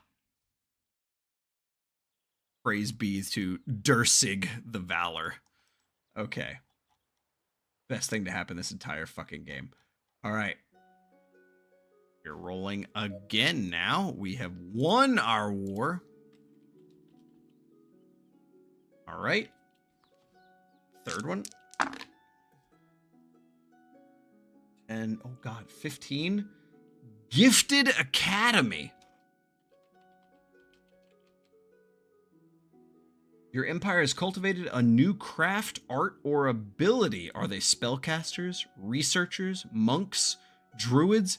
Build a new academy, sanctuary, or library for this group and place this new settlement. Where do the elves go? Are they all dead? No, the elves still have their main capital back here. We just took their trade town. So we have immediately cut off any of their ability to trade with the rest of the world, or, well, whatever the fuck's going on with the rest of the continent back this way. We get a new settlement, though, and I'm thinking right here. We need to control this entire river. I think that lizard wizards... I mean, we're lizards. Like, academic wizard doesn't really strike me right. Let's see. This happened immediately after our campaign. So something about our campaign needs to grant us this ability. Let's see. We started trading with the Abyss. And then we braved the vampiric insects and collected the fire. Maybe you're right. Maybe it is a academy. Maybe we're learning how to use foreign materials to accomplish different spell casting. Maybe you're right. You know what? Maybe you're right. Maybe we do have lizard wizards. I think we do have lizard wizards, guys. Lizard wizards are here. Also, I just want to let everyone know I just got a message from Sauron_channel. Let's see what he said.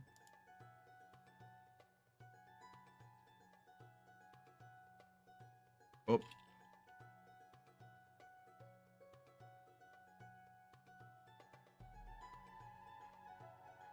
All good. I'm streaming. Chat says hi, Lamau.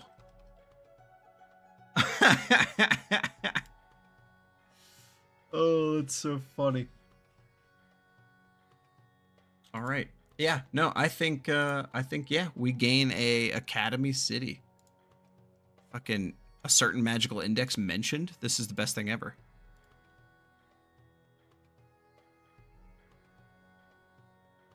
Academy City on the river. Dude, the lizards are crazy. I love this shit. Academy. All right, that's 3. We get another one now. Okay, I'm scared, guys. This could go very wrong very quickly. We're not even in the final age of collapse.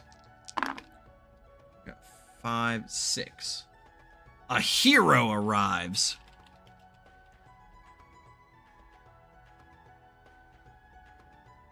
Arrives. A hero arrives. A powerful hero has shown up in the Empire. What did they do? Draw a statue, draw on a statue monument, or name a geography near your capital, or the location of a said event that made them heroic. Okay, so what can... surely the battle to the elves, right? I think they were the key component in taking this trade town. So, who is this hero? Are they a lizard man? Are they a Lamia lady?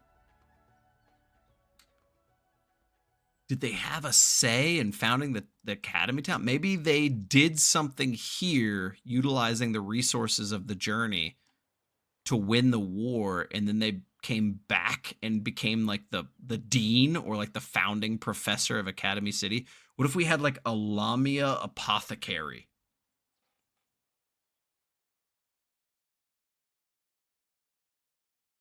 We got like a Lamia lady who is like a skilled apothecary.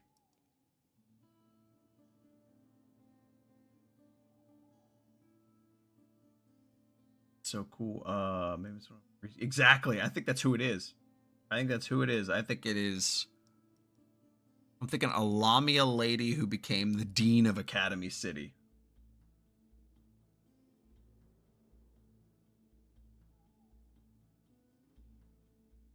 Yes. Okay. Yeah, I like that. Maybe the oil.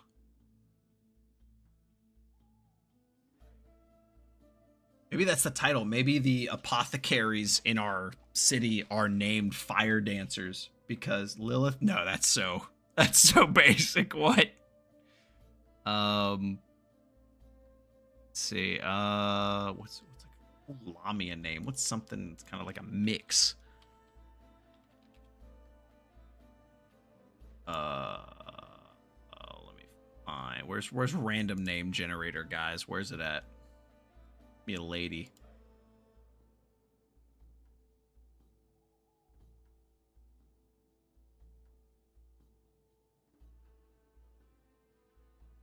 There we go. That'll work. I like that one. I'm gonna go with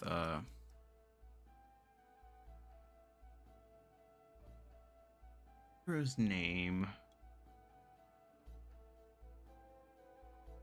I don't know what Academy City is gonna be called, but I think the hero's name is gonna be Nifine, a Lamia alchemist who learned how to wield alchemy in battle and used it to win the War of the Wetlands over here to take a foothold in the Elven settlement. That's going to be one of the heroes of the city. I like that a lot. Okay. Good shit. Good shit, guys. All right, so that's what? 1, 2, 3, 4. We got 2 more of these.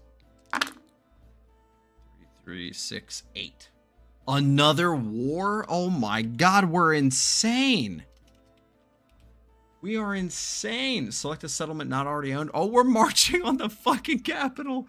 We are marching on the capital. Oh shit. This never happened in any of the previous games. This is insane. Oh, fuck, boys. We're winning with this one. 2. A failed attack. The defenders fight off the attackers, maintaining control of the settlement. We attacked, but did not take the Elven capital. It's okay. You can't win them all. You can't win them all. We get one more dice roll. One more dice roll in this Age of Empires. 8, 11. Expand. Your empire is growing. Roll on the settlement table and place a new settlement anywhere on the map. Settlement. We get 3. Another industry building. Do we no, we have control of the desert. We're good. I think we expand into the swamp. The lizards crave war. I think we're expanding into the swamp. I think we're expanding. What's the distance here? I'm thinking maybe right here. Right here, right?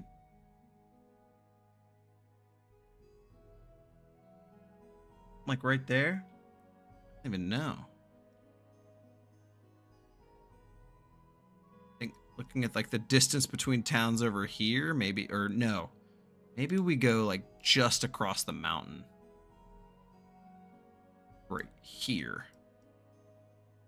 Because the mountain is going to be like difficult terrain, so you got to kind of cut the distance in half here. But if we're in the wetland proper, that means we could start utilizing the wetland materials and shipping those back to Academy City. Probably through like a port that's over here.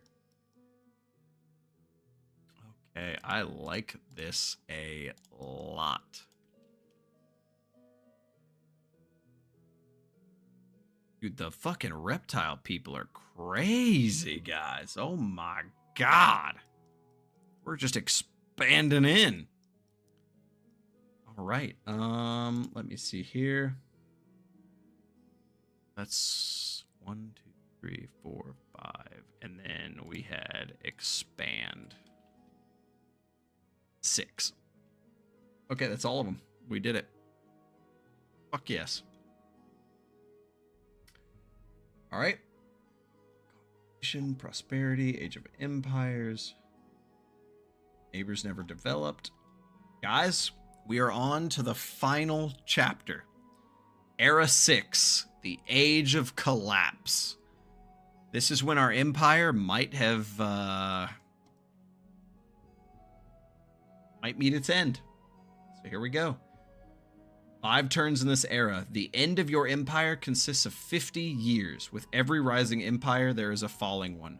Open land is quickly diminishing, and with that, wars, famine, and rebellion become a common occurrence. For lizard glory, hail Hydra. All results can be placed on turn 5. Okay, here we go. Take 5 turns, so we are rolling 5 times on this fucking table. Here we go. Wish me luck, guys. 10. War. War happens again. War never changes. Jesus Christ. Your army is marching. Select a settlement. You already know. You guys already fucking know. We're going after the elves. 600 already owned by you. And roll on the war table. You are acting as the attacker. Okay, here we go. We are rolling on the war table. The elves are on their last fucking leg. My soldiers rage. That's fucking right. That's fucking right. Ah!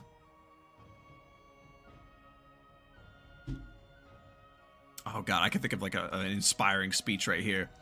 We did not gather at the serpent's meat, just for this to end with the elves. We did not tame the mighty thunder beast, nor pull the mystic ore from the ground. The sea elves in the abyss bend the knee to our might. The wetlands, the volcano, the trees, the abyssal beast, none stopped our advance as we took into elven lands, and we will not stop here. Ah! Good shit. Okay, let's roll on the war table, shall we? 2. Oh my god, we failed the attack again! They defend the capital again! I hate these elves. Okay. Next one. I'm scared. It's 1. We got 4 more. 7. 12. Mobilize. Draw in a new fort or military settlement. I mean, guys, come on. With how much we're fucking pushing in, we're pushing in. We're coming right in on elven land, baby. Or should we go back here more to like connect? No, we're pushing in. We're pushing in. We're coming in. You ain't stopping us. You ain't stopping us. Nothing stops these lizards. That's right. That's right, Serial Dreamer. Knock, knock, motherfucker. There we go. Okay. This is the best shit ever. This is the best shit ever. Yep, we mobilize.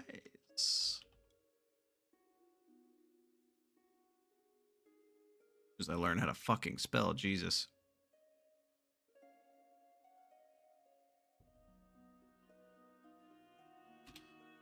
And third one. 6, 11, 16. Revolution? Oh no.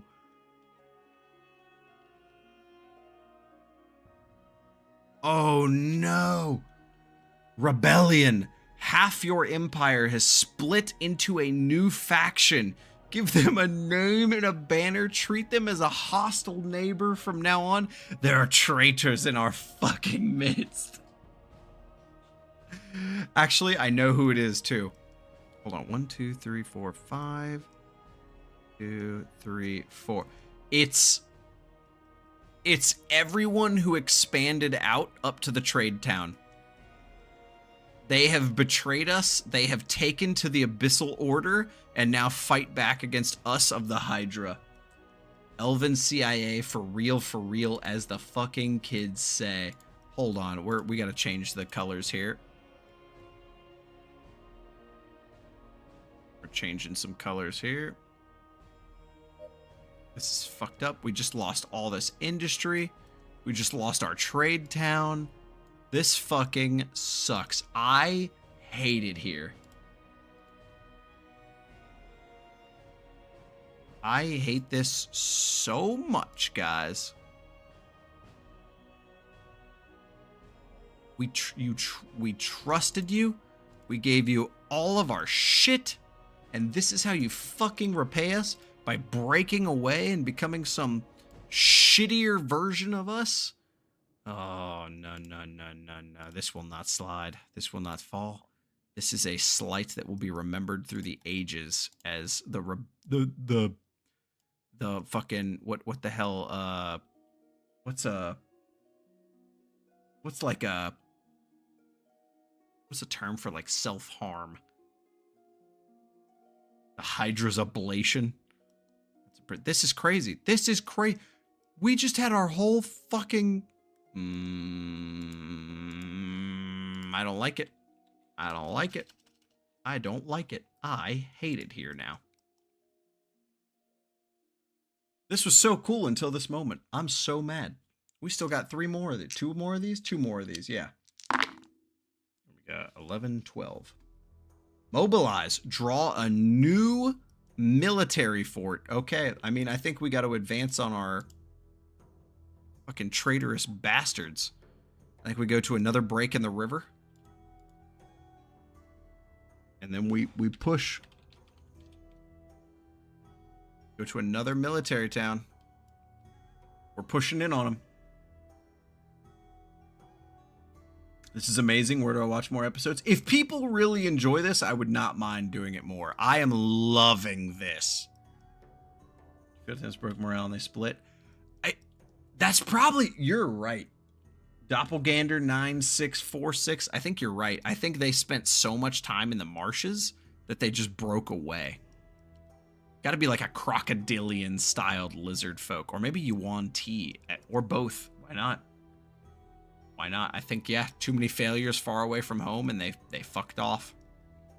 I will say this though, that trade town is fucked. That trade town is screwed. We are coming in hard. Okay, and we got, what was it? Expand? Mobilize, that was it.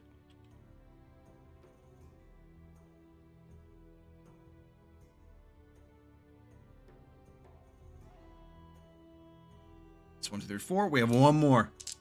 1 more. 5, 9. A neighboring war. A neighboring war has occurred. One that does not include us. Oh, shit. That's not good. Is the Abyss Cult finally waging war on somebody? What we got here? I've never seen this one. Select any 2 neighboring factions. Choose which is the attacker and which is the defender, then roll on the war table.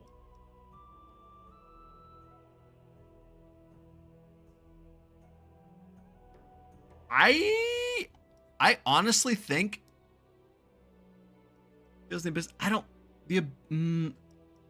I think the elves, like when these guys betrayed us and turned around and attacked us, I think the elves would have tried to take this opportunity to retake their trade town. I think the elves would see this as an opportunity and try to strike back.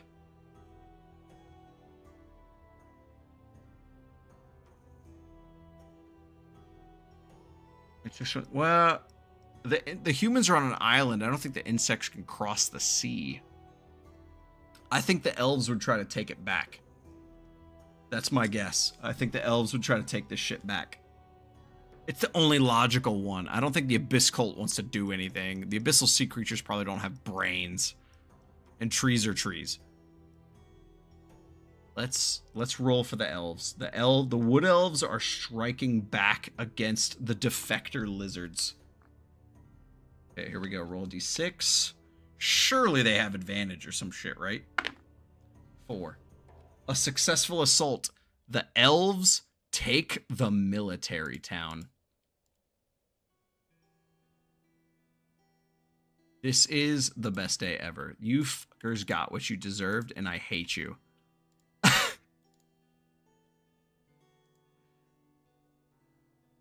That's okay. Yeah, that's what you get. That's what you get, you fucking defecting lizard bastards. I'm so angry. So angry at this fictional race. Fuck your polyactivism. Poly.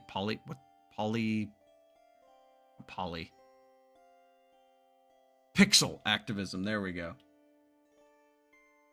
Forgot where the humans were. The humans are up here. They're the abyssal cult.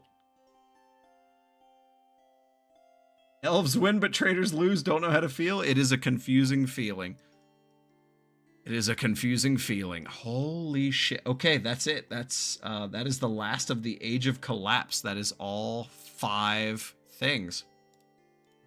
So now we go to the very final rolls. Iconic landmarks. Each player will take a moment to name one location on the map that was an important part of their prime faction story. This may be a nearby forest where disaster struck, grasslands where a decisive battle was fought, or a mountain that ended up being an important religious site. Name these iconic locations as you see fit. Where would be a good landmark for us? I don't, do you guys think like a, down here in the savannas, where's like a good spot for us historically? Probably in the military town, right? Gotta be in the military town. I'm just noticing with the crosshair over the ball, it looks like the Super Smash Bros. Mark. I think there's like some sort of statue in the military town. I don't know. The Academy? The Academy's got a lot going on. I'm personally very excited about that Academy. I would love to host a game in this place. I might do it. I might host like a one-off campaign in this place.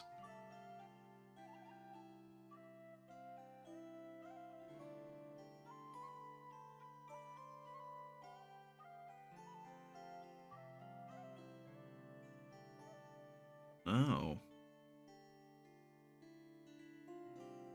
I think there's like somewhere warm. Okay, yeah. It's definitely some statue of honor in the military town is what I'm thinking. What's the next part? The omens table. How does your story end as this world comes to a close? What omen will bring this world into a new era? Everybody selects one player to roll on the table below. This should either be the player that created the most interesting story or who all decide ended with the most powerful faction. Ladies and gentlemen, we get to roll 2d6. And we get to see what the fuck happens. Now, I'm just letting you know, some of these are kind of like just narratively mysterious. Others literally change the entire game state. So this is the final roll of this game. Oh boy. 9, 5, and a 4. Stench. A foul stench begins to emanate from one of the sacred sites. Oh shit. What would it be? Stench? I don't think it's the Tree of Inspiration. Is it the Abyssal Cave? Gotta be the Abyss. Well, I don't know. Or like the Abyss has not been the bad guys this whole time. Maybe it's a story of like corruption. Maybe it's valor. Maybe all of the war has corrupted valor into just hatred. And the volcano has erupted and the ash that spreads across the landscape has like a foul stench to it. Like that sulfuric rotten egg smell. Or maybe a dead fish smell swells up from the grove. Something has happened with the abyssal creatures. I don't know. This could be anything.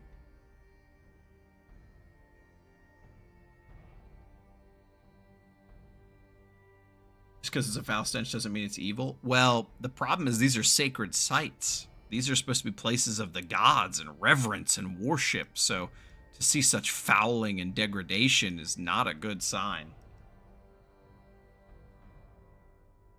I think it's the volcano activating. I think the next event that happens is this volcano blows up and the god of valor has been twisted into a god of war.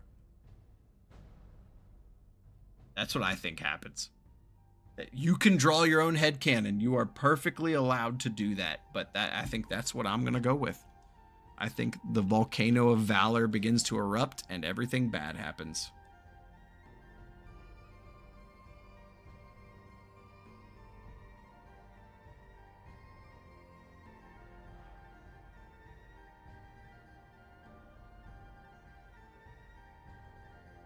That's it. That's it. We did it. Ladies and gentlemen,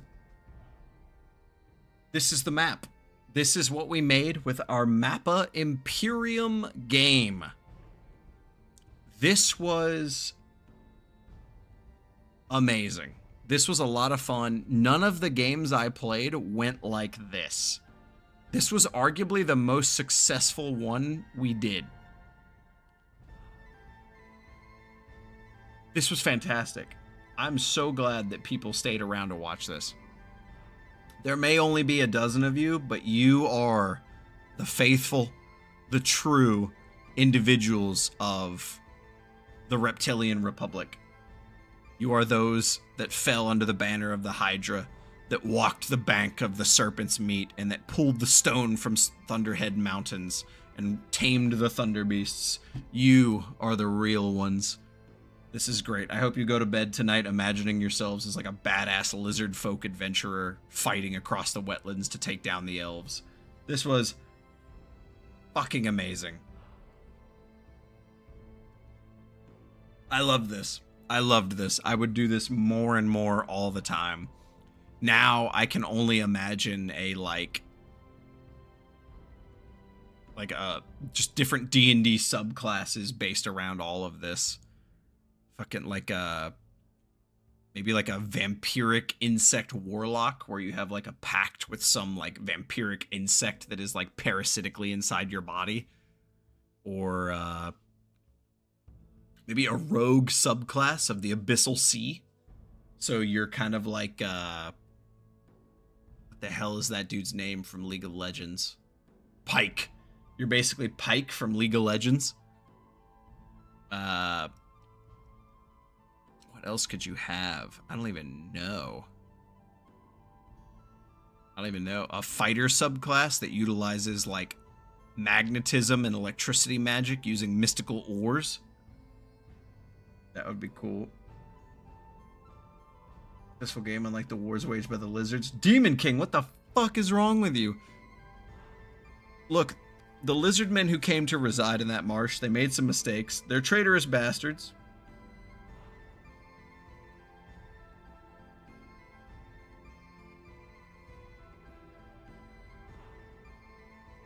So I speaking of group project, I did this with my D&D players. We forgoed. The hell's the proper terminology there? Whatever. We gave up our Sunday D&D game to do this instead, and it was amazing. We didn't even get halfway through it. We got right up to the Age of Discovery and stopped. So we still got to do all the crazy bullshit events in their game. And that's 4 people going ham, and their game is crazy. Oh my god, this was so much fun. I fucking loved this. I loved this. I would do this again whenever.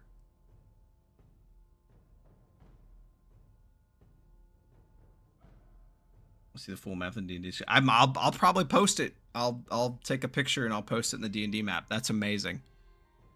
That's a good idea. I should post all these. Yeah, that's a great idea. Oh my god, I loved it. Dude, I broke a sweat. I'm so happy for this. Jesus Christ. Oh my god, I hope people enjoyed this. I had a lot of fun. There might only be a dozen of you, but like, I had a lot of fun doing this. This was a very, not last second, but over the last few days, I debated doing this. I was like, do I do this? Maybe I do this. But I ultimately ended up deciding to do it. There's a couple other things I could have done. There's a couple videos I want to react to. There's a couple games I want to play, but this was just the thing that has had my attention lately, and I really wanted to do it. And I'm so glad I did. This was fucking amazing. Just like I'm jonesing right now. I'm tweaking out. This is so much fun.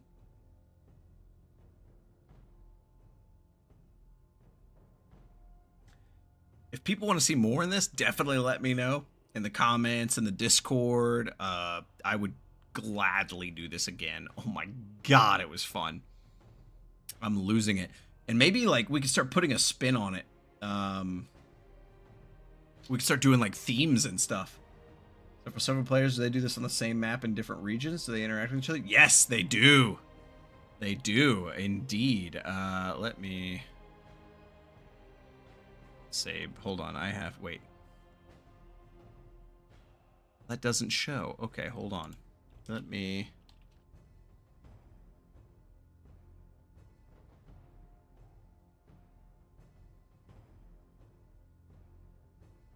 Good, and then...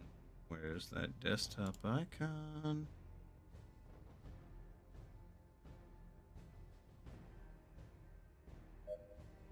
Oh. I will find this in a minute for you. Hold on. Here you go. So, for several players, they make the same map. Yep, so it's the same map, but you divide it into sections. This was the map that I did with my D&D players. I have 4 players. We literally cut the maps into 4, and then we just pieced it together. I can just hide the path here. This was their map. They're only halfway through the game. They are only halfway through their game, and this is what they have. It's crazy. It is crazy. This PDF, by the way, Mappa Imperium, is totally free. Just go to Google, type in Mappa Imperium. You can find it. It's pay what you want. You can pick it up for free, or you can pay the devs. Had I known how much fun this would be, I would have paid the devs more. I really would have. I did not. I was not prepared for how fun this was going to fucking be. I'd have gave him the full fucking retail price. It was fantastic. But yeah, if you play with multiple people, the PDF that you get for downloading it, it has the rules for if you play with multiple people versus play by yourself. Be aware, if you play with multiple people, it's multiplicative. It increases the amount of work you gotta do. So if there's 4 people, that means you're doing all of the steps I just did 4 times. We just finished a game in what took about 4 hours. So if you have 4 players, 16 hours. Just be aware. It can be a long and arduous process, but holy shit, does it get those creative juices flowing. It's fantastic. Just from this map, for example, down here in the bottom right, the Turtle Khan is expanding and taking over in the Demon Canyon. Up here in the sort of like Isle Moons, there's a capital of fairies defending against dust bunnies and sandworms, while the sun god was devoured by a leviathan just before he was killed by a dropping moon. Over here, the god of weaving is learning how to weave all matter in reality. And down here, Ratkin are getting high on face salts. It's a weird time here. It's a weird time here. Let's go to just chatting, shall we? Oh my god. That was a lot of fun. I can't even begin. I can't even begin. That was so much fun. I love world building. I love it so much. Holy shit. What's this place called? I don't know. We don't have a name. There's no name. It's all up for debate. Now, as the person who is DMing all of this crazy shit, I obviously hold the right to change anything. But for what it's been phenomenal. It's insane. It's so much fun. I'm just going to be finding a drawing app for that. Just pen and paper, man. Pen and paper. That's how I drew some of my first ever maps. My first ever maps were just pen and paper. It has been tried and true since, like, the beginnings of, like, the founding of art and civilization. It can't do you wrong.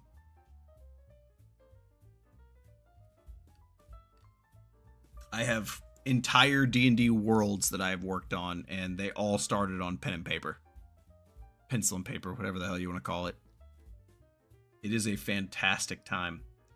The setting that I'm going with right now, because I'm mostly done with my first D&D world, but I'm working on another one now, and the setting for that one is a lot more thematic? No, that's not the word I want to go with. It's based around a, like, big event. So the whole world had this event called the Gods Fall, where basically for whatever reason, nobody really knows, it's like the mystery of the campaign, the heavens were rent open and all the gods fell down onto the earth. Some force, some evil monstrous force attacked like the divine realm of the heavens, and cast down all the gods onto the mortal plane. And now the gods are in a much more vulnerable mortal form, still insanely powerful, but now the gods exist on the world. And all of the magic, all of the materials that existed in heaven have fallen onto the mortal plane. And so now you live in a world where mortals have access to magic in, like, plethoral amounts. So the dynamic of how everything is shifted is insane. It's very fun. It is a very fun game to play. You go to a church and they're like, we worship the God of knowledge. And they're like, really? And they're like, yeah, he's over there. And then he turns to you and he goes, hi. And you're like, what the fuck?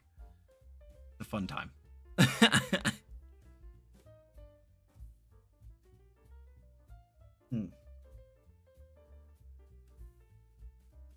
But yeah, the world in that game has changed drastically because of the events of the Gods Fall. I love world building. That's the kind of shit I do all the time. Love it, love it, love it. Love it, love it, love it. All right, what are we doing? What time is it? 10 o'clock? All right, yep, I gotta call it. I got work in the morning. So we are gonna end it here, people. Thank you for chiming in. I had a ridiculous amount of fun doing this. I would love to do this more with you guys, for anyone interested in this.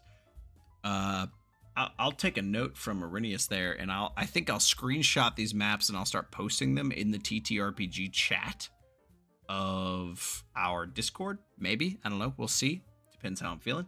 But I think I'm gonna do that. And then people can tell their stories. People can have their own ideas. If people have questions, they can come watch the live stream. I can't sing the praises of this enough. This was ridiculously fun. It was ridiculously fun. I want to do it again already. If I didn't work tomorrow, I would do this again literally right now. I'm tired as fuck, but I would do it again right now. You just got here? Oh, bro, you missed a whole tale. Fuck it. Oh my god. Shin Pow Warrior. Go back when I end this stream. Go back. Watch the beginning of the stream. Watch the formation of the Hydra Federation. Pick a side, because some of them are traitorous assholes. Decide what god you align with. None of this is going to make sense right now, but go back and rewatch this stream. You're going to love every fucking second of it. It's a great world building experience. We are the sons and daughters of the Hydra. None of that makes sense, but it's funny. Anyways, I'm going to leave now because I have to go. Oh, that's a username. All right, I'm getting out of here, people. Thank you for watching. If you guys enjoyed, please, what time do you usually start stream? I usually don't stream. This was a very spur of the moment stream. You'll have to watch the VOD. But I'm going to get out of here. Thank you for watching. If you guys enjoyed, please like, subscribe, dislike it if you didn't. But if you dislike it, you don't like world building. And if you don't like world building, you shouldn't be watching my channel in the first place. That's not true. I don't do that at all on my channel, except for today. Even live, I suck at outros. If you have any questions, comments, concerns, criticisms, and or witticisms, please leave a comment down below. Do you like world building? Do you have any cool world buildings? Do you have any suggestions maybe the lizard folk of the Hydra should have done differently in this game? You can leave that in a comment down below. But until then, ladies and gentlemen, thank you for watching. Adios. Have fun all. And now I awkwardly look away so I can end it. Let's be right back.